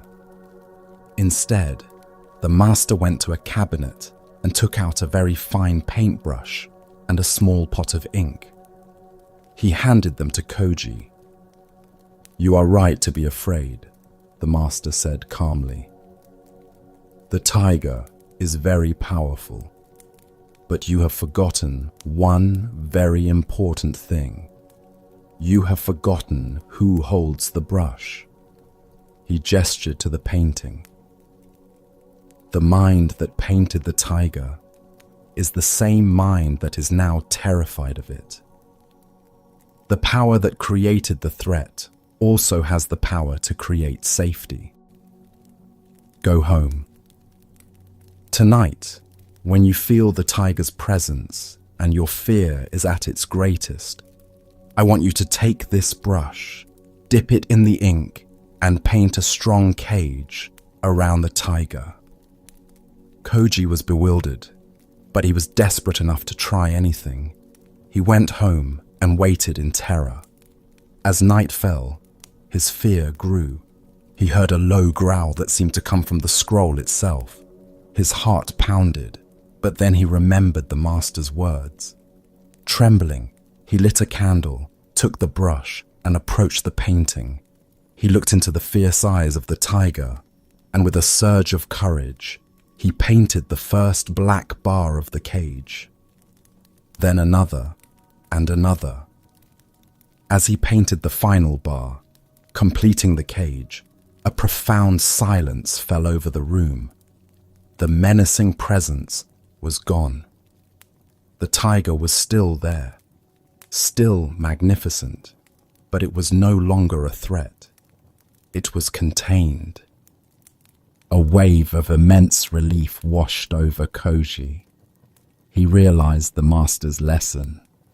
The fear was a creation of the mind, and the mind also possessed the tools for its own liberation.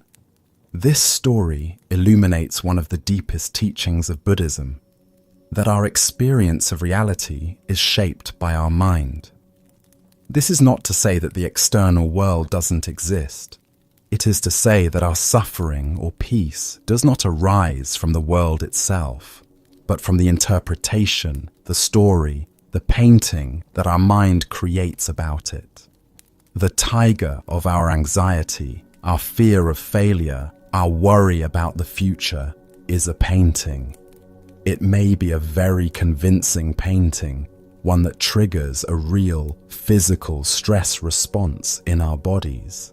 But it is a product of thought. When we are lost in the fear, we are like Koji, believing the tiger is an objective, separate threat. The practice is to remember that we are also the painter. We have the brush of awareness. We have the ink of wisdom. We can learn to stop being a passive victim of our own mental creations and become an active participant in how we frame our experience. We can paint a cage. The cage is not about suppression or denial. It is about context and wisdom. It is about drawing a line between a feeling and the ultimate truth, creating a space where the feeling can exist without terrorizing us. To practice painting a cage around your own tigers of fear, you can use a 3-step process when a strong worry or anxiety arises. The first step is to acknowledge the tiger. Do not try to fight the feeling. or pretend it isn't there. Turn toward it with mindfulness and name it. Ah, this is fear. This is the feeling of anxiety in my body. It feels very real and very powerful right now. Acknowledging it takes away the extra layer of resistance that creates so much tension. The second step is to remember the painter. Gently remind yourself that this powerful feeling is being generated by a thought, a story, a painting of the mind. You can say to yourself, "My mind is painting a picture of the future right now," or "This is a thought story, not a present moment reality." This simple reminder creates a crucial space of separation. You are not the tiger. You are the one who is aware of the tiger. The third step is to paint the cage. This means consciously applying a frame of wisdom around the fear. The cage can be made of many things. It might be the cage of impermanence, reminding yourself, this feeling is intense, but it is not permanent. It will pass. It might be the cage of self-compassion. It is okay that I feel this fear. I can be kind to myself right now. Or it might be the cage of perspective, asking yourself, what is actually true in this present moment, right here, right now, outside of this story? By consciously applying these frames of wisdom, you are not trying to destroy the tiger. You are placing it in a context where it is no longer the ruler of your entire inner kingdom.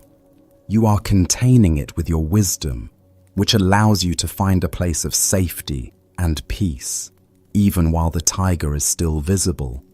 As we learn that we are the source of the echo and the painter of the tiger, we might still be left with a feeling of deep loneliness. The night can feel vast and empty, and we can feel like a small, isolated self, adrift in the darkness with our fears. The final wisdom we will explore in this part of our journey is the ultimate antidote to this feeling of separation. It is the beautiful and profound vision of interconnectedness, the realization that the sense of being a separate, isolated self is the greatest illusion of all. In the ancient scriptures, there is a magnificent and poetic description of the nature of the universe known as Indra's jewel net. Imagine a vast, cosmic net that stretches out to infinity in all directions. It is a web of shimmering threads, and at every single point where the threads cross, there is a perfect, multifaceted jewel. Each jewel is brilliant and clear, reflecting the light of all the others. The miraculous nature of this net is that if you were to look closely into the polished surface of any one jewel, you would see the reflections of every other jewel in the entire infinite net.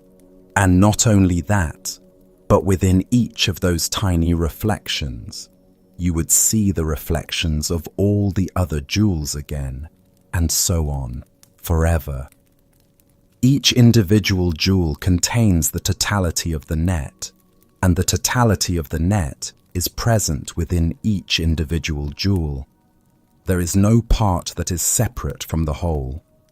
Each exists only in relationship to all the others. This jewel net of Indra is one of the most powerful metaphors for the reality of our existence. Each of us, each being, each object, each thought, each moment is one of those jewels. We may appear to be separate, distinct individuals, just as the jewels have their own location in the net. But this sense of separation is a surface-level illusion. In truth, We are all inextricably interconnected. We are made of and sustained by the entire universe. Your in-breath is only possible because of the oxygen produced by countless trees and plankton. The water that makes up your body was once a cloud, a river, an ocean. The thoughts you think and the language you use to form them are inherited from generations of ancestors, philosophers, poets, and everyday people.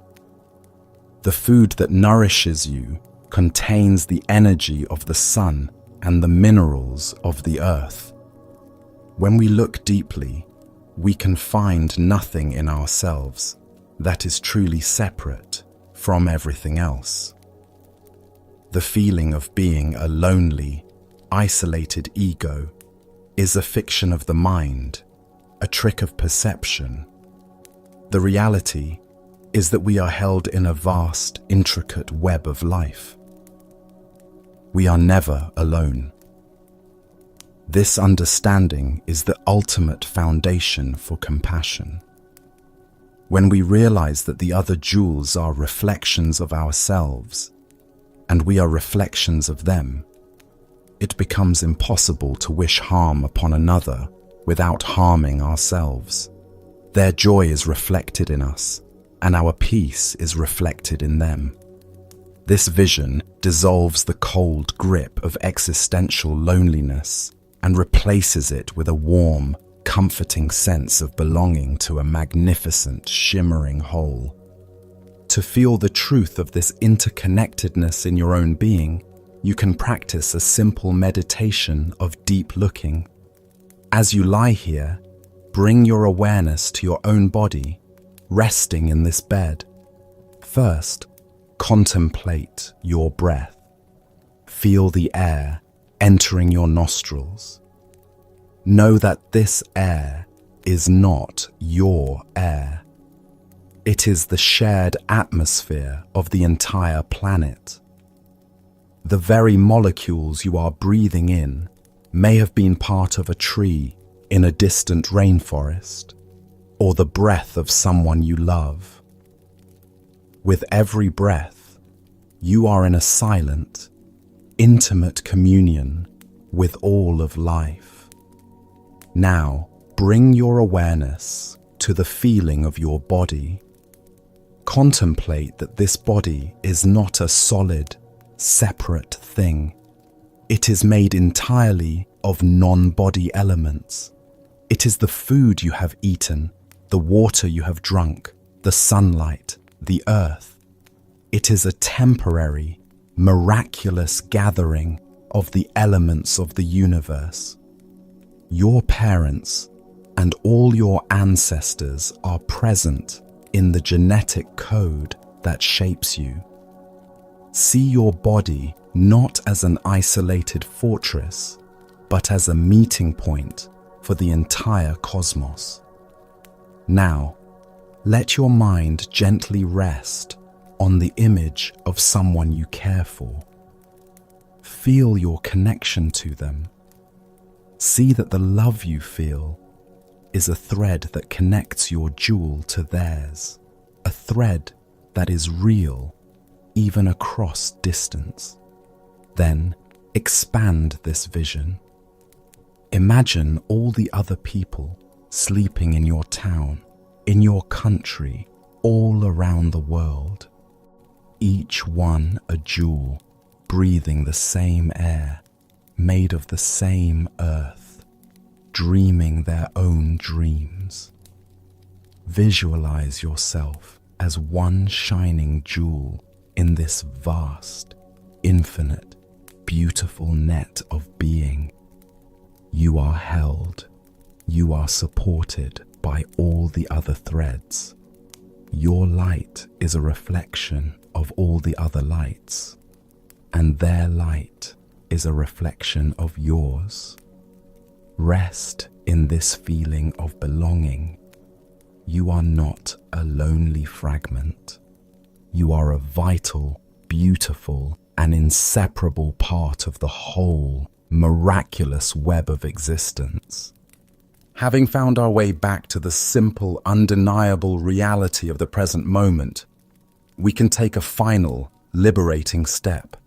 We can begin to gently loosen the grip on the heaviest burden we carry of all, the story of me.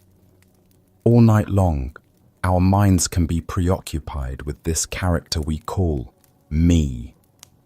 We worry about its safety, we defend its reputation, we regret its past actions, and we fret about its future.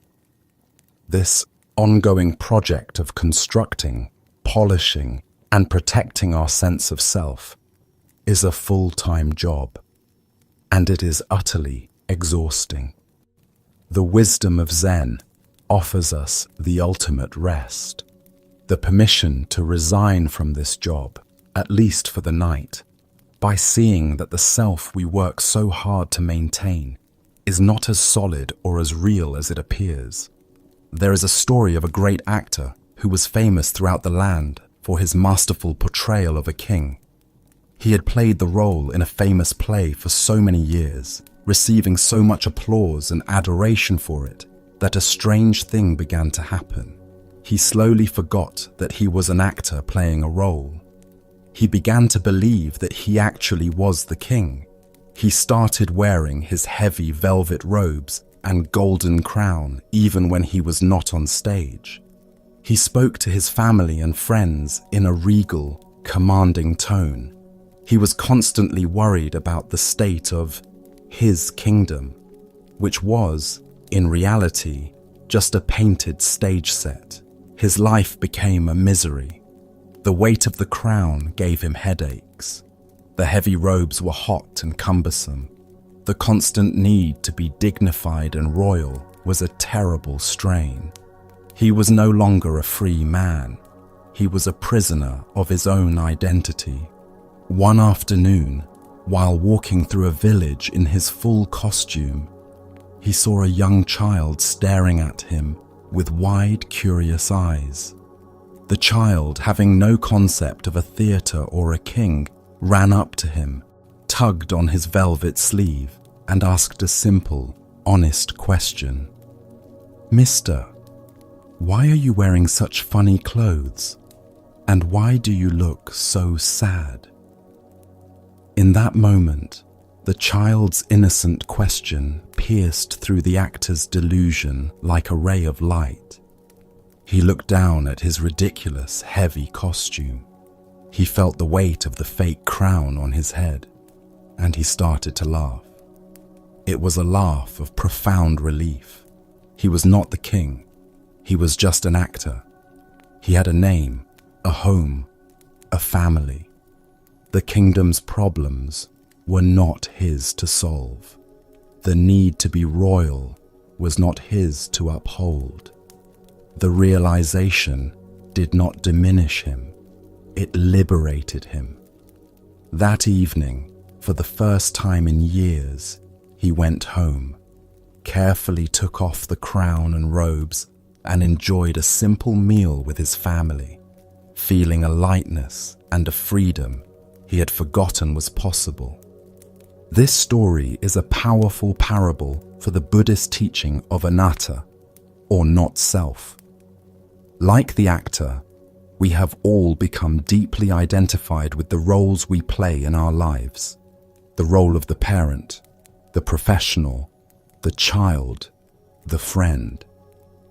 We also identify with more subtle roles, the anxious person, the successful person, the one who is not good enough, the one who always has to have it all together. We mistake these roles, these costumes, for who we truly are. This constructed identity, this story of me, is what Buddhists call the ego, and maintaining it is a heavy burden. We are constantly worried about how our character is perceived. We are threatened when our story is challenged. At night, this can manifest as an endless review of our performance, a deep anxiety about the future of our character. The teaching of not self is like the child's innocent question. It invites us to look honestly at our own experience and ask, who am I really beneath this costume? When we look closely, we find that what we thought was a solid, unchanging self is actually a collection of constantly changing processes: body, feelings, thoughts, memories. There is no permanent king in the castle. This realization is the ultimate liberation.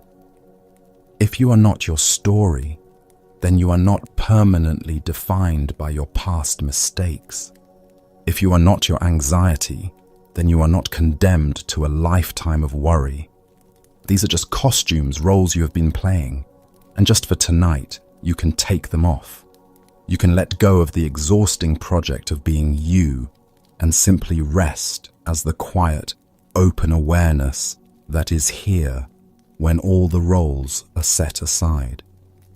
To practice this profound act of unburdening, you can gently investigate the story of you as you lie here.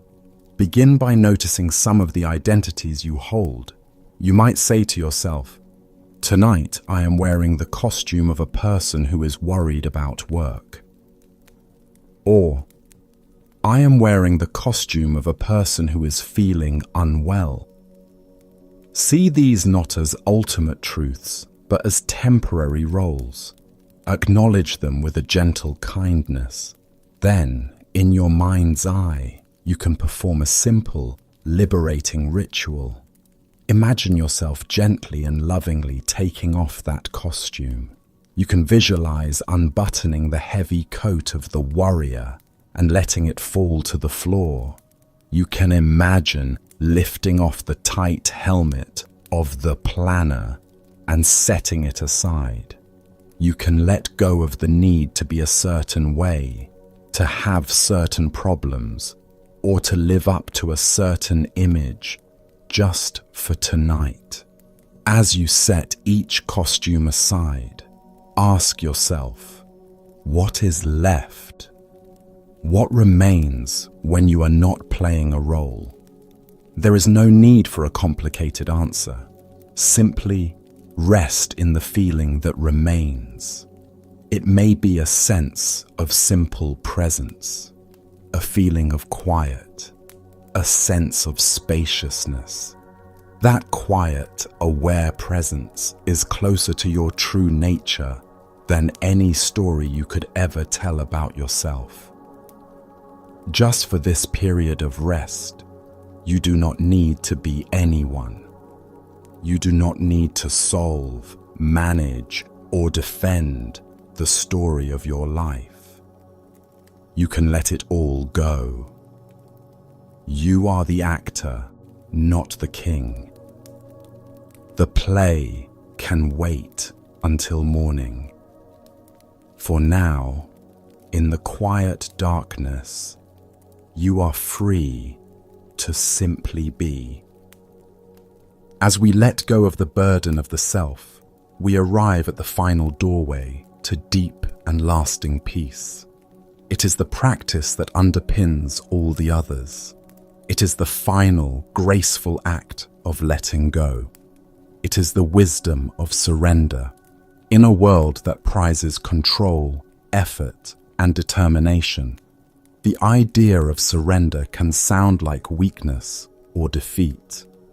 But in the context of Zen and the art of rest, surrender is an act of profound strength, wisdom, and trust. It is the recognition that some of life's greatest gifts, like sleep, love, and peace, cannot be seized through effort. They can only be received when we have the courage to open our hands and let go of our tight grip of control. Imagine a person who has never been in the water before, standing at the edge of a calm, clear lake. They want to learn how to float, how to be held by the water. Their teacher is with them. As they tentatively step into the lake, Their body is filled with fear. Every muscle is tense. Their instinct is to struggle, to fight. They try to do the floating. They kick their legs frantically. They paddle their arms. They hold their head up with all the strength in their neck. And the result, of course, is that they immediately begin to sink. The more they struggle, the more they fight the water, the faster they go under. Exhausted and sputtering, they look to their teacher for help. The teacher does not offer a complicated technique. The teacher simply says, "Stop trying. The struggle is what is sinking you. The water knows how to hold you. You have to trust it. Lie back, take a breath, and let go. Let the water do the work." This is terrifying advice. It goes against every survival instinct. But finally, exhausted from the struggle and having no other options, the person decides to try. They take a gentle breath, lie back, and for one terrifying second, they let go of all effort. They release the tension in their neck, their shoulders, their limbs, and then a miracle happens. The water holds them. They are floating. They discover that floating is not something you do at all. It is the natural result of not doing. It is a state of perfect balance between the body and the water, and it is only possible through complete surrender and trust. Our relationship with sleep is exactly like our relationship with the water. The state of anxiety, of worry, of a racing mind is the state of thrashing and struggling. It is a state of deep tension and resistance. We are trying to force ourselves to sleep. We are trying to hold our own heads up, convinced that if we let go, we will drown in the darkness. All the practices we have explored tonight, from observing our thoughts to opening our hearts, are ways of learning to stop the struggle. They are ways of relaxing our frantic grip so that we can discover that we are held. Sleep, like the water, is a natural element. It has its own wisdom. It knows how to hold us, how to heal us, how to restore us. Our only job is to get out of our own way, to stop fighting, and to allow ourselves to be held. This is the ultimate act of trust. It is a deep trust in the wisdom of your own body, which knows its own need for rest and knows how to find it.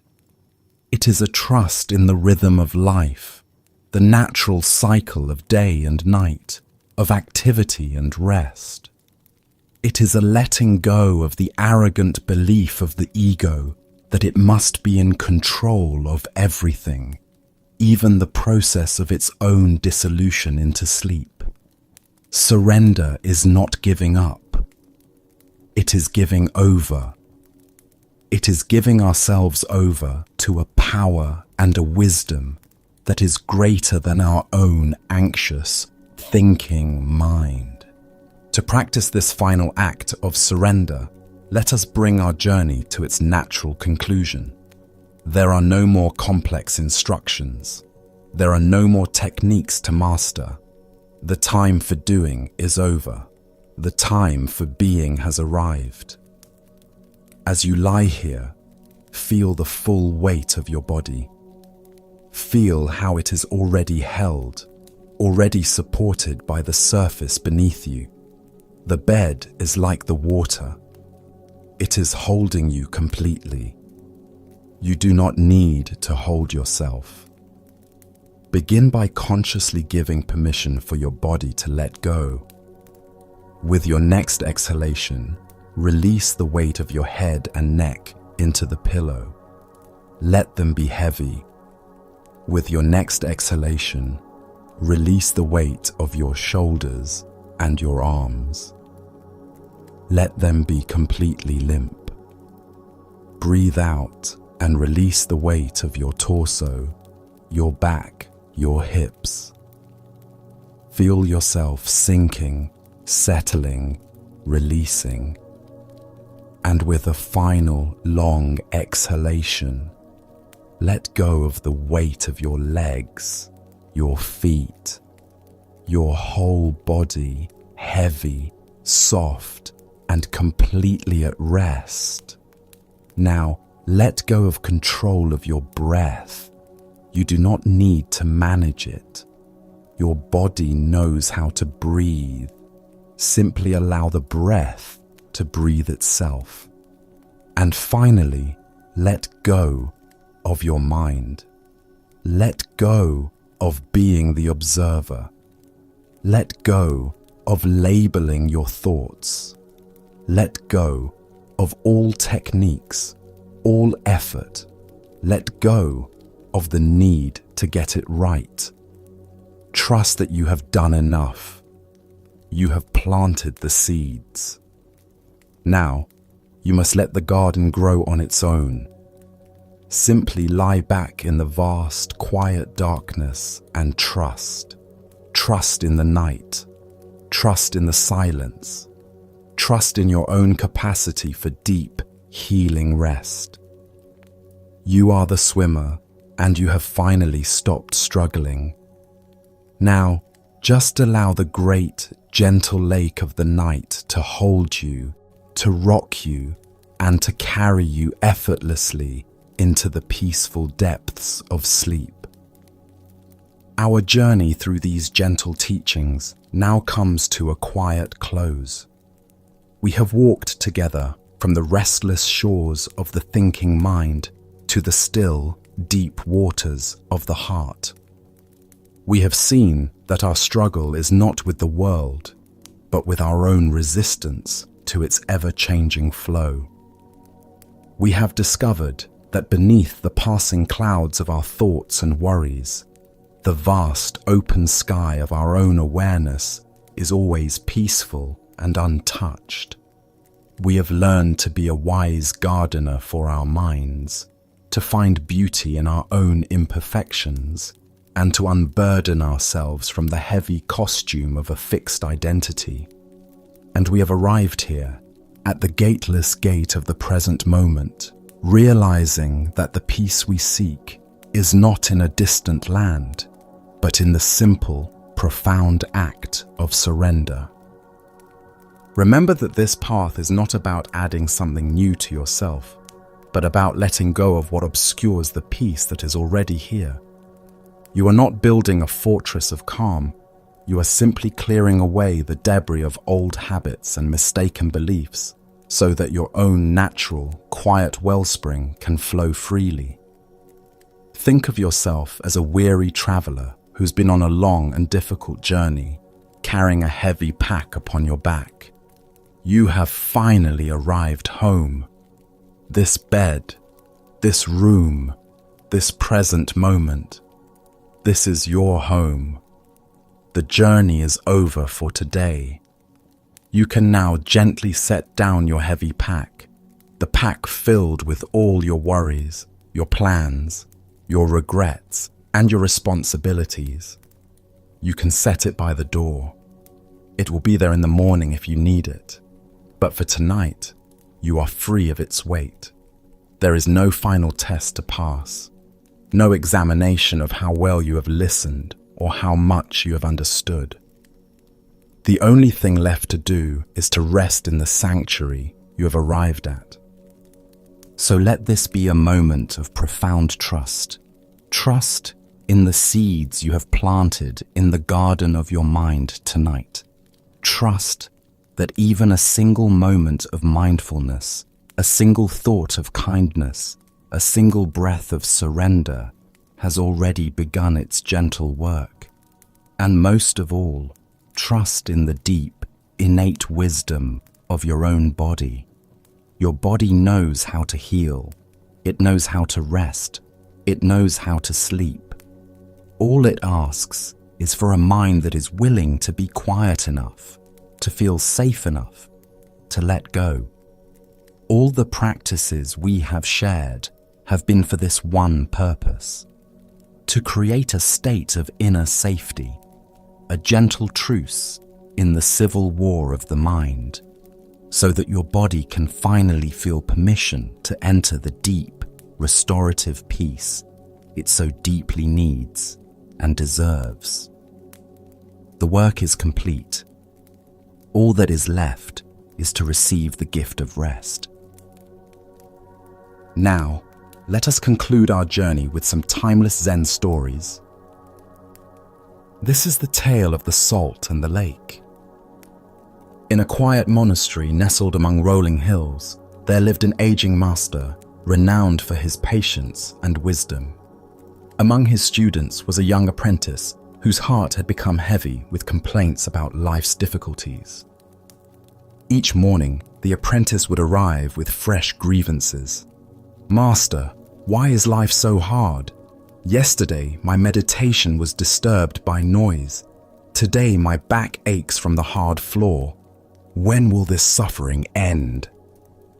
His voice carried the weight of someone who had catalogued every small discomfort until they had grown into an overwhelming burden. The master listened with infinite patience, but as days turned to weeks, he recognized that words alone would not shift his student's perspective. One crisp morning, as golden sunlight streamed through their simple dwelling, the master made an unusual request. "My dear student," he said gently, "I need you to go to the kitchen and bring me some salt. Just a handful will suffice." The apprentice, puzzled by this simple task, nonetheless obeyed. He returned with cupped palms containing coarse white crystals. "Now," the master instructed, producing a small glass of water, "place all of that salt into this glass and drink it." The young man hesitated. "Master, that seems like far too much salt for such a small amount of water." "Trust the process," the master replied. "Drink." The apprentice poured the salt into the glass, watching the crystals dissolve into a cloudy, unappetizing mixture. He lifted it to his lips and took a large gulp, immediately grimacing as the intensely bitter taste filled his mouth. "How does it taste?" the master asked. "Bitter," the apprentice spat. "Terribly, overwhelmingly bitter. I can barely stand it." The master chuckled softly. "Excellent. Now bring that same amount of salt and come with me." Together, they walked in contemplative silence until they reached the shores of a pristine mountain lake. The water stretched before them like a mirror, reflecting the sky so perfectly that it was difficult to tell where earth ended and heaven began. "Now," the master said, "place this handful of salt into the lake." The apprentice waded into the shallow water and opened his hands, watching as the salt crystals scattered across the lake's surface, quickly dissolving without leaving any visible trace. "Drink from the lake," the master instructed. The young man cupped the lake water in his hands and brought it to his lips. The water was clean, refreshing, with the pure taste of mountain streams. "How does it taste?" the master asked. "Much fresher," the apprentice replied, genuinely surprised. "Clean and pure." "Do you taste the salt?" the master inquired gently. The student paused, paying careful attention. "No," he said slowly. "I don't taste any salt at all." The master sat beside his student on a smooth stone at the water's edge. His weathered hands reached out to clasp the young man's hands in profound tenderness. "My dear student," the master said, "the pain of life is pure salt, no more, no less. The amount of pain in existence remains constant, but the amount of bitterness we experience depends entirely on the container we put that pain into." The apprentice listened with new understanding. When you are in pain, the master continued, the only thing you can truly control is your response. You can choose to be a small glass where every grain of salt overwhelms your senses. Or you can choose to enlarge your sense of things, to become like this vast lake where the same salt dissolves harmlessly into something much greater. The master paused. Stop being a glass, my friend. Become a lake. The Buddha once said, pain is certain, suffering is optional. This fundamental teaching reveals the heart of our relationship with difficulty. We cannot eliminate the challenges woven into human existence, but we have tremendous power over how that pain affects us. What emerges from this story is understanding about consciousness itself. Our awareness is not fixed in size. It can contract into the narrow confines of a glass, where every difficulty looms enormous. Or it can expand into the spaciousness of a lake, where the same difficulties become manageable. Why do we often choose to be the glass rather than the lake? First is our tendency toward pain myopia, becoming so focused on discomfort that it fills our entire awareness. Second is our habit of story proliferation, taking a single, painful event and creating elaborate narratives about how unfair life is. Third is the comparing mind, measuring our pain against an imaginary standard of how life should be. The lake perspective doesn't minimize genuine pain or suggest passivity. Rather, it offers a skillful way of relating to inevitable challenges that doesn't compound them with unnecessary suffering. From lake consciousness, we can respond to problems more creatively because we're not overwhelmed. Zen master Thich Nhat Hanh taught, thanks to impermanence, everything is possible.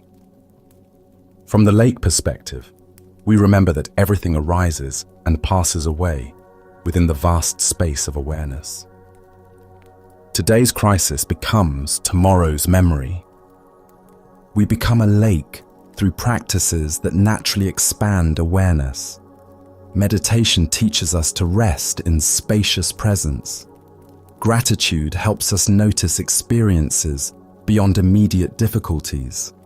Service reminds us that our pain is part of shared human experience. Tonight, as you reflect on current challenges, can you sense the difference between experiencing them from glass consciousness versus lake consciousness? What would it feel like to allow your awareness to expand beyond the immediate intensity of difficulties to include the vast context of this moment? As the Buddha taught, if you want to know your mind, sit down and observe it. If your mind is clear, happiness will come. The clarity he speaks of is not the absence of salt, but the spaciousness to hold it skillfully. In becoming lakes rather than glasses, we discover that pain can become a gateway to deeper compassion and freedom. Let us now turn to a tale about the courage to trust life's current.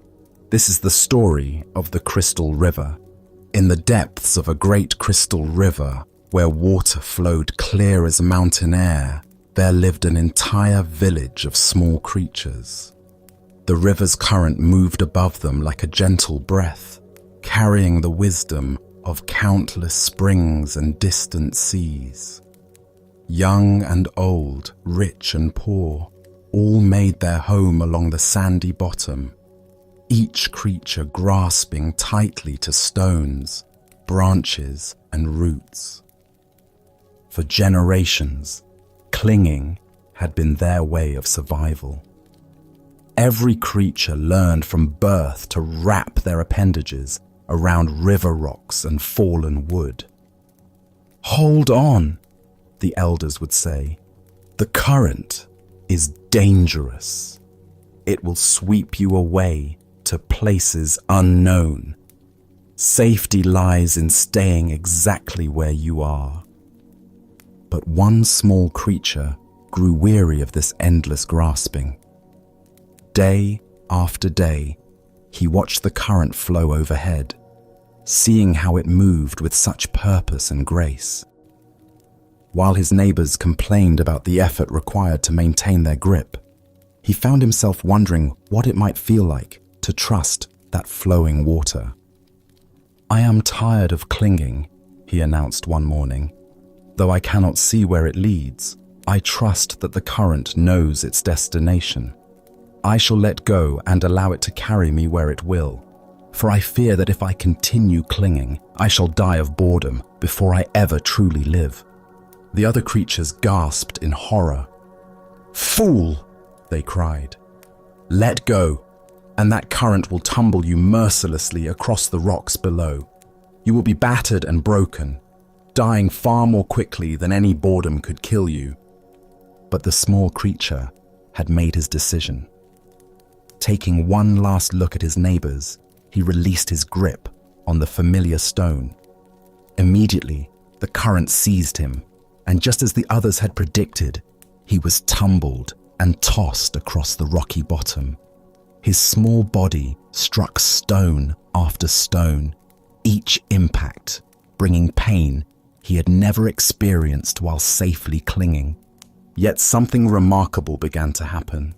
As the creature continued to surrender to the current's power, refusing to grab for new anchors despite his pain, the water gradually lifted him higher from the dangerous bottom. The tumbling ceased. The rocks could no longer reach him. Now he flowed with the current itself, no longer fighting its direction, but becoming one with its movement. As he traveled downstream, creatures in distant parts witnessed something they had never seen. Here was one of their own kind, yet he appeared to be flying through the water, moving with the elegant power of the current itself. "See a miracle!" they called out. "A creature like ourselves, yet he soars. Surely he is the Messiah, come to save us all." The flowing creature heard their cries and felt compassion for their misunderstanding. "I am no more Messiah than any of you," he called back. "The river delights in lifting us all free, if only we dare to let go. Our true work is not clinging to the bottom, but embracing this voyage, this grand adventure of trust and flow." But the creatures only cried louder, "Savior, Savior!" Even as they spoke, they tightened their grips on rocks and roots. They watched until he disappeared around a bend, then began weaving legends about the miraculous Savior who had briefly graced their village. Buddha's wisdom reminds us, you only lose what you cling to. This ancient teaching illuminates the profound paradox at the heart of human experience. We spend our lives grasping for security and control, believing that our safety depends on holding tight to familiar circumstances. Yet in this very grasping, we create the suffering we seek to avoid.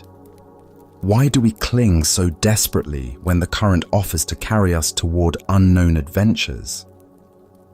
Zen Buddhism reveals that from early childhood, we learn the known is safe and the unknown dangerous.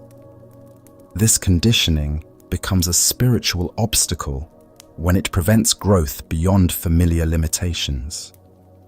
We also suffer from the illusion of control, believing that by grasping circumstances, relationships, and identities, we can stop the natural flow of change. This creates enormous tension because it puts us in opposition to reality itself. Life is constant movement, and when we resist this truth, we exhaust ourselves fighting currents far more powerful than our individual will. Consider the areas of your life where you find yourself clinging. Perhaps it's a relationship that has outgrown its original form, a career that no longer brings joy, or an image of yourself that now constrains your growth. The current of change will flow whether we resist it or not. Our choice is whether to exhaust ourselves in futile opposition or discover the grace available in conscious surrender. The Buddha said, "Nothing is permanent except change. Water doesn't fight the mountainside. It finds the natural pathway down. When we learn to move with life's current rather than against it, we discover effortless effectiveness that rigid resistance can never achieve." Tonight, as you rest in this moment's stillness, what might you be ready to release?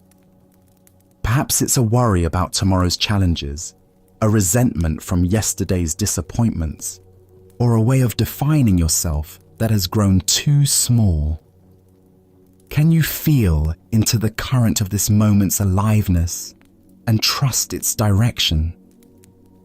As the Buddha taught, let go of what has passed. Let go of what may come. Let go of what is happening now. Relax right now and rest. In this trust, we discover that the current we feared would destroy us is actually the very force that can carry us home to our true nature. Let us now turn to a story about the most profound spiritual truth hiding in the most obvious place. This is the dialogue between Joshu and Nansen about the ordinary mind. In a quiet mountain monastery where morning mist drifted between ancient pine trees and the sound of temple bells echoed across distant valleys, two masters engaged in a conversation that would illuminate the very heart of Zen understanding. Joshu, despite his own considerable wisdom and years of practice, approached his teacher Nansen with the earnestness of a sincere student seeking to understand the deepest mysteries of existence. The two men sat facing each other in the temple's meditation hall, where countless seekers before them had wrestled with the same fundamental questions about the nature of awakening. Joshu's inquiry came from a place of genuine perplexity. After years of intensive practice, meditation and study, he still felt uncertain about the very foundation of the spiritual path. "Master," Joshu began with characteristic directness, "what exactly is the way? With all our practices and teachings, what are we ultimately seeking?" Nansen's response was immediate and surprisingly simple. "Ordinary mind is the way," he replied, as if stating the most obvious fact in the world. This answer clearly puzzled Joshu, who had expected something more esoteric, more complex, more removed from everyday experience. "If ordinary mind is the way," he pressed further, "then should we direct ourselves toward cultivating it? Should we make it our spiritual goal?" Nansen shook his head gently. "If you direct yourself toward it, you immediately go away from it," he explained. "The very effort to attain ordinary mind makes it extraordinary, and therefore no longer ordinary." Now Joshu found himself in what seemed like an impossible logical bind. "But Master, if we don't try to cultivate or attain anything, how can we ever know that this ordinary mind is actually the way? How can we recognize it without some form of practice or effort?" Nansen's final response cut through all philosophical complexity with razor-sharp clarity. The way does not belong to knowing or not knowing. Knowing turns the way into a concept, an object of understanding, which is illusion. Not knowing turns it into blankness, which misses its vibrant presence. If you truly realize the way without doubt, it becomes like the great void, so vast and boundless that it contains everything. How then could there be any distinction between right and wrong, sacred and mundane, ordinary and extraordinary? At these words, something shifted fundamentally in Joshu's understanding. The seeking mind that had been grasping for answers suddenly relaxed, and he experienced a moment of complete clarity. Not the clarity of understanding something new, but the clarity of recognizing what had been present all along. Buddha's wisdom reminds us, there is nothing to seek and nothing to find. Everything is already here. The heart of this lesson lies in recognizing that what we seek through spiritual practice is not some special state of consciousness, but rather the ordinary awareness that is reading these words right now. Why do we struggle to accept that ordinary mind is the way? Zen Buddhism points to our deep conditioning that spiritual truth must be extraordinary, mystical, or dramatically different from our everyday experience. We imagine enlightenment as a permanent state of bliss, cosmic consciousness, or supernatural abilities, when in reality, it is simply the natural state of awareness without the overlay of seeking and striving. Our spiritual seeking often becomes its own obstacle. Like a person frantically searching for glasses while wearing them, we exhaust ourselves looking for something we already possess.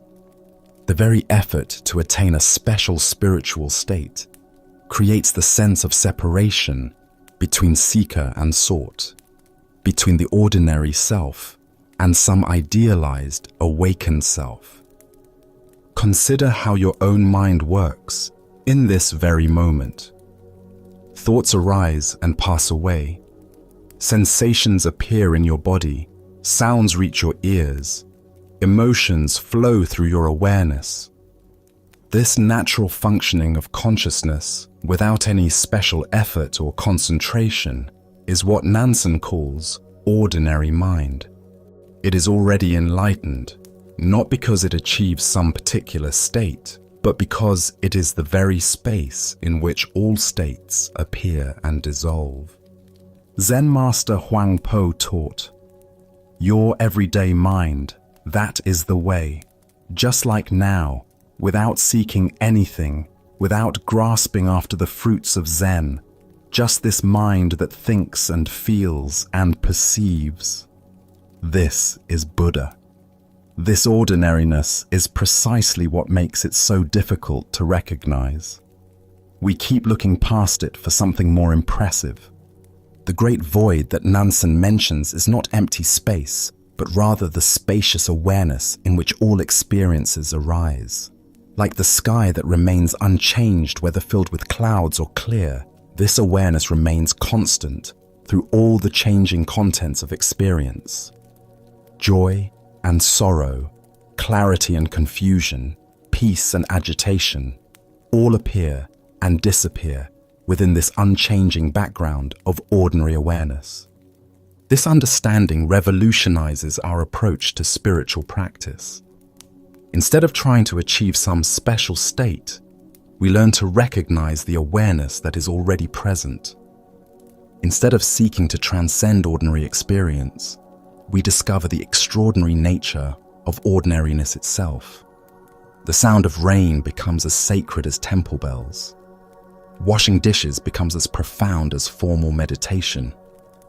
In Japanese aesthetics, there is a concept called wabi-sabi, finding beauty in imperfection and impermanence. This appreciation for the ordinary and imperfect reflects the same understanding that Nansen points toward. The way is not found in perfected states, but in the natural flow of life exactly as it is. Tonight, as you experience the simple fact of being aware of these words, aware of your breathing, aware of the sounds around you, can you recognize this ordinary awareness as what you have been seeking all along? Can you relax the effort to become something other than what you already are? As the Buddha taught, peace comes from within. Do not seek it without. The way is not a destination to reach, but the very ground you are already standing on. In accepting your ordinary mind as Buddha mind, you discover that the spiritual journey was never about going somewhere else, but about recognizing where you have always been. Let us keep going on our journey. The following story reveals the difference between helping and holding on. This is the lesson of the two monks and the woman at the river. Two monks were traveling together along a mountain path, making their way to a distant monastery where they planned to continue their studies. Both were dedicated practitioners who had taken strict vows as part of their spiritual training, including a vow to avoid all physical contact with women. This wasn't born from disrespect, but from their understanding that such discipline helped maintain focus on their spiritual development. As they approached a swollen river where the usual bridge had been damaged by recent storms, they encountered a young woman standing uncertainly at the water's edge. The current was strong and treacherous, filled with debris from the mountain runoff, and she was clearly afraid to attempt crossing alone. "Please, honored monks," she called to them, "could one of you help me cross this dangerous water? I'm not strong enough to make it safely on my own." One of the monks immediately tensed, his mind racing through their monastic rules and the potential complications of this situation. Physical contact with women was explicitly forbidden, and he began formulating explanations for why they couldn't help, perhaps suggestions for alternative solutions that wouldn't require breaking their vows. The other monk, however, took one look at the woman's predicament and the genuine danger she faced, and made a different choice. Without hesitation or lengthy deliberation, he walked to her side and gently lifted her onto his shoulders. He carried her carefully across the treacherous current, ensuring her safety with each step, and set her down gently on the far bank. "Thank you so much," she said gratefully, bowing to both monks before continuing on her way. The two monks resumed their journey, but the atmosphere between them had changed dramatically. The first monk walked in increasingly agitated silence, his mind churning with thoughts about what he had witnessed. As the hours passed, his internal tension grew until finally he could no longer contain his distress. "Brother," he burst out, unable to hold his silence any longer, "I cannot understand your behavior back at the river. Our spiritual training explicitly teaches us to avoid any physical contact with women. Yet you picked that woman up onto your shoulders and carried her across the water. How could you so blatantly violate our sacred vows?" His companion looked at him with gentle surprise and responded with perfect simplicity. "Brother, I set her down on the other side of the river hours ago, but you are still carrying her." Buddha's wisdom teaches us, holding on to anger is like grasping a hot coal with the intent of throwing it at someone else. You are the one who gets burned.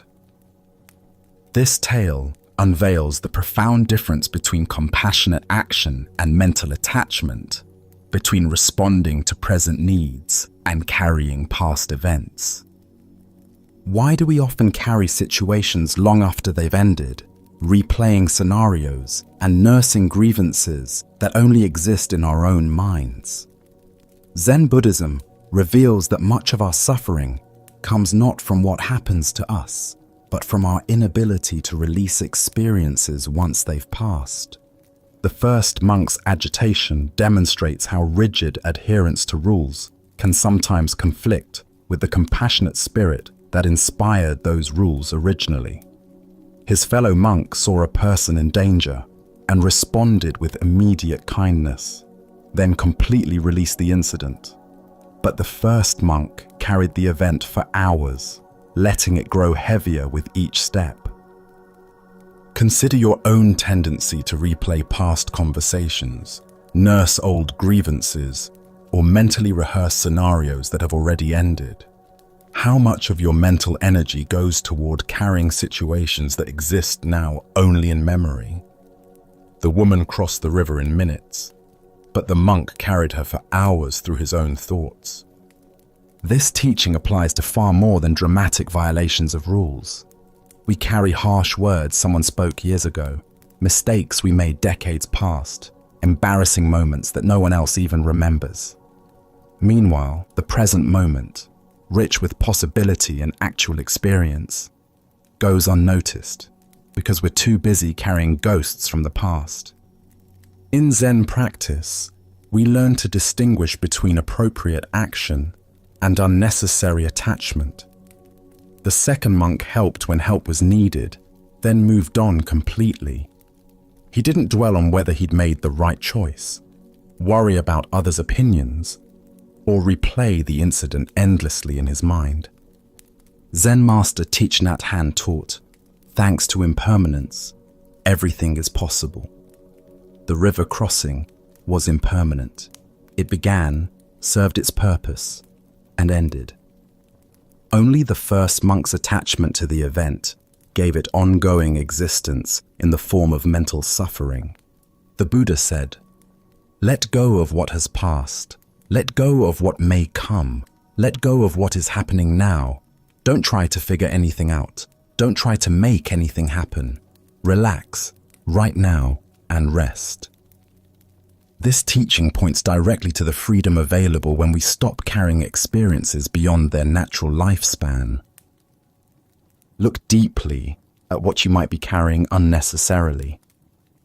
Old resentments, past failures, conversations that upset you, decisions you regret. All of these exist now only because you continue to pick them up and carry them. What would it feel like to set them down? The irony is profound. The monk who actually broke the rule experienced no suffering from it, while the monk who maintained perfect rule observance created hours of agitation for himself. This reveals that suffering often comes not from our actions, but from our thoughts about our actions. Tonight, as you notice your mind returning to past events, old grievances, or situations that have already ended, can you remember the wise monk's example? Can you practice setting down whatever you've been carrying unnecessarily, discovering the lightness that comes from traveling through life without the burden of yesterday's experiences? As Buddha's wisdom reminds us, in the end, only three things matter: how well we have lived, how well we have loved, how well we have learned to let go. True spiritual practice isn't about perfect rule following, but about responding appropriately to what's actually present, then releasing it completely to make space for whatever comes next. Our next story reveals a profound lesson about the nature of anger and our projections onto others. This is The Empty Boat. A young boatman known for his fiery temper was ferrying his small wooden craft across a wide, misty river in the early morning hours. He took great pride in his navigational skills and the care he brought to his work. But the slightest inconvenience or disruption could send him into a blazing rage. His reputation for explosive anger was well known among the other river workers, who often avoided him during his darker moods. On this particular morning, thick fog had settled over the water, reducing visibility to just a few feet in any direction. The boatman squinted through the grey mist, carefully steering his vessel across the familiar waters. Suddenly, through the swirling fog, he saw another boat moving directly toward him on a collision course. "Hey, turn aside!" he shouted into the mist, his voice echoing across the water. "You're going to hit me! Can't you see where you're going?" But the other boat continued steadily forward, showing no sign of changing direction. The boatman's anger began to build as he shouted again, his voice now filled with fury. He cursed the other pilot's carelessness and incompetence, his rage growing with each passing second. Despite his increasingly angry warnings, the other boat struck his own with a solid, jarring thud. Now boiling with indignation, the boatman was ready to leap into the other vessel and give its foolish pilot a piece of his mind. He prepared himself for a confrontation, ready to unleash all his pent-up frustration on the person who had so carelessly disrupted his morning journey. His fists were clenched, his face red with anger as he moved toward the other boat. But as he peered through the mist at the vessel that had struck him, he discovered something that stopped him completely. The boat was empty. There was no pilot at the tiller, no person to blame or confront. It was simply a drifting boat that had been carried into his path by the river's current. In that instant, his anger vanished completely. It was impossible to be furious at an empty boat. There was no target for his rage, no one to receive his harsh words. All the aggressive energy that had built up inside him suddenly had nowhere to go. He simply pushed the empty vessel away and continued his journey, his mind now as calm as the misty river around him. Buddha's wisdom reminds us, holding on to anger is like drinking poison and expecting the other person to die. The heart of this lesson lies in recognizing how much of our anger is directed at empty boats, projections of intention where none exists. This tale unveils a fundamental truth about the nature of human reactivity.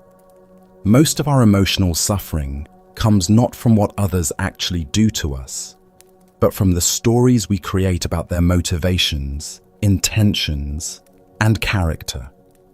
We assume malice where there might be distraction, disrespect where there might be ignorance, and personal attack where there might be simple circumstance. Why do we so readily populate empty boats with imaginary pilots to blame? Our minds evolved to quickly assess threats and assign agency to potentially dangerous situations. This survival mechanism served our ancestors well when distinguishing between a rustling bush caused by wind versus a predator. But in modern social situations, this same tendency leads us to attribute deliberate, harmful intent to actions that may have no such motivation. Think about your daily interactions. When someone cuts you off in traffic, do you immediately assume they're inconsiderate and selfish? When a colleague doesn't return your greeting, do you decide they're being rude or dismissive? When a friend cancels plans last minute, do you interpret it as a sign they don't value your friendship? In each case, you may be creating a pilot for an empty boat. The driver who cut you off might be rushing to the hospital with a sick child. Your colleague might be preoccupied with devastating personal news. Your friend might be struggling with anxiety or depression. Most people's actions have far more to do with their internal experience than with any intention to harm you. Zen master Huang Po taught, "The foolish reject what they see, not what they think. The wise reject what they think, not what they see." When we react to our interpretations rather than to what actually happened, we're fighting empty boats. This doesn't mean becoming passive or failing to set appropriate boundaries. If someone's behavior affects you negatively, you can address it skillfully without creating elaborate stories about their motivations. You can say, "When you interrupted me, I felt unheard," rather than, "You're always so disrespectful and self-centered." The practice involves pausing when anger arises and asking, "Am I reacting to what actually happened, or to the story I'm telling myself about what happened? Am I angry at a person's actions, or at the pilot I've imagined in their empty boat?"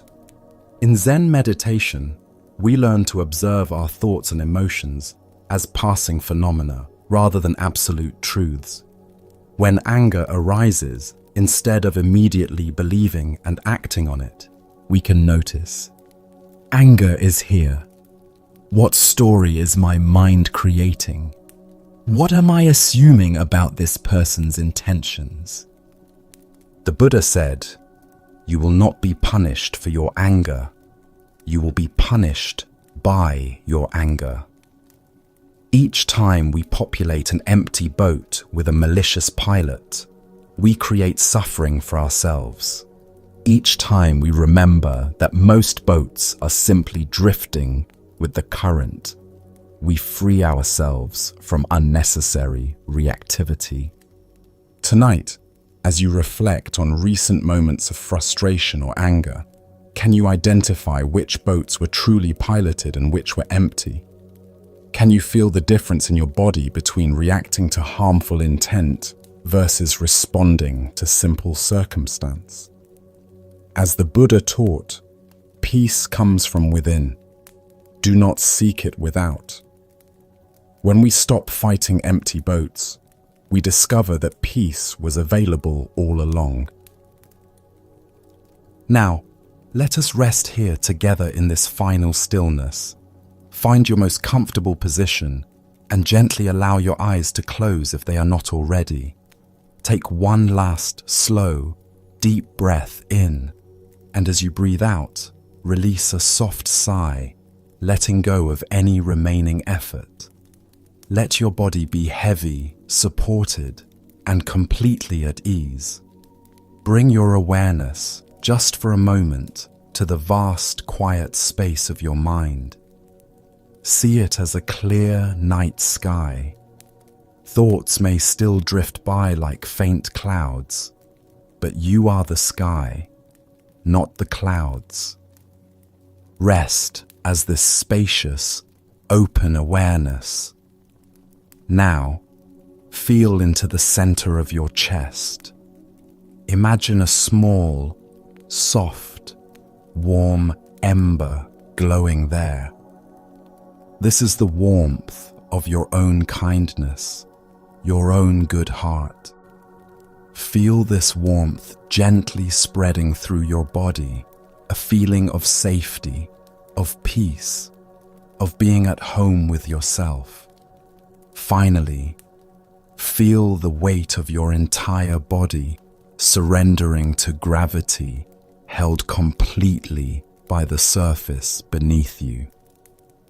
You are safe. You are held. You are at peace. There is nothing more you need to do.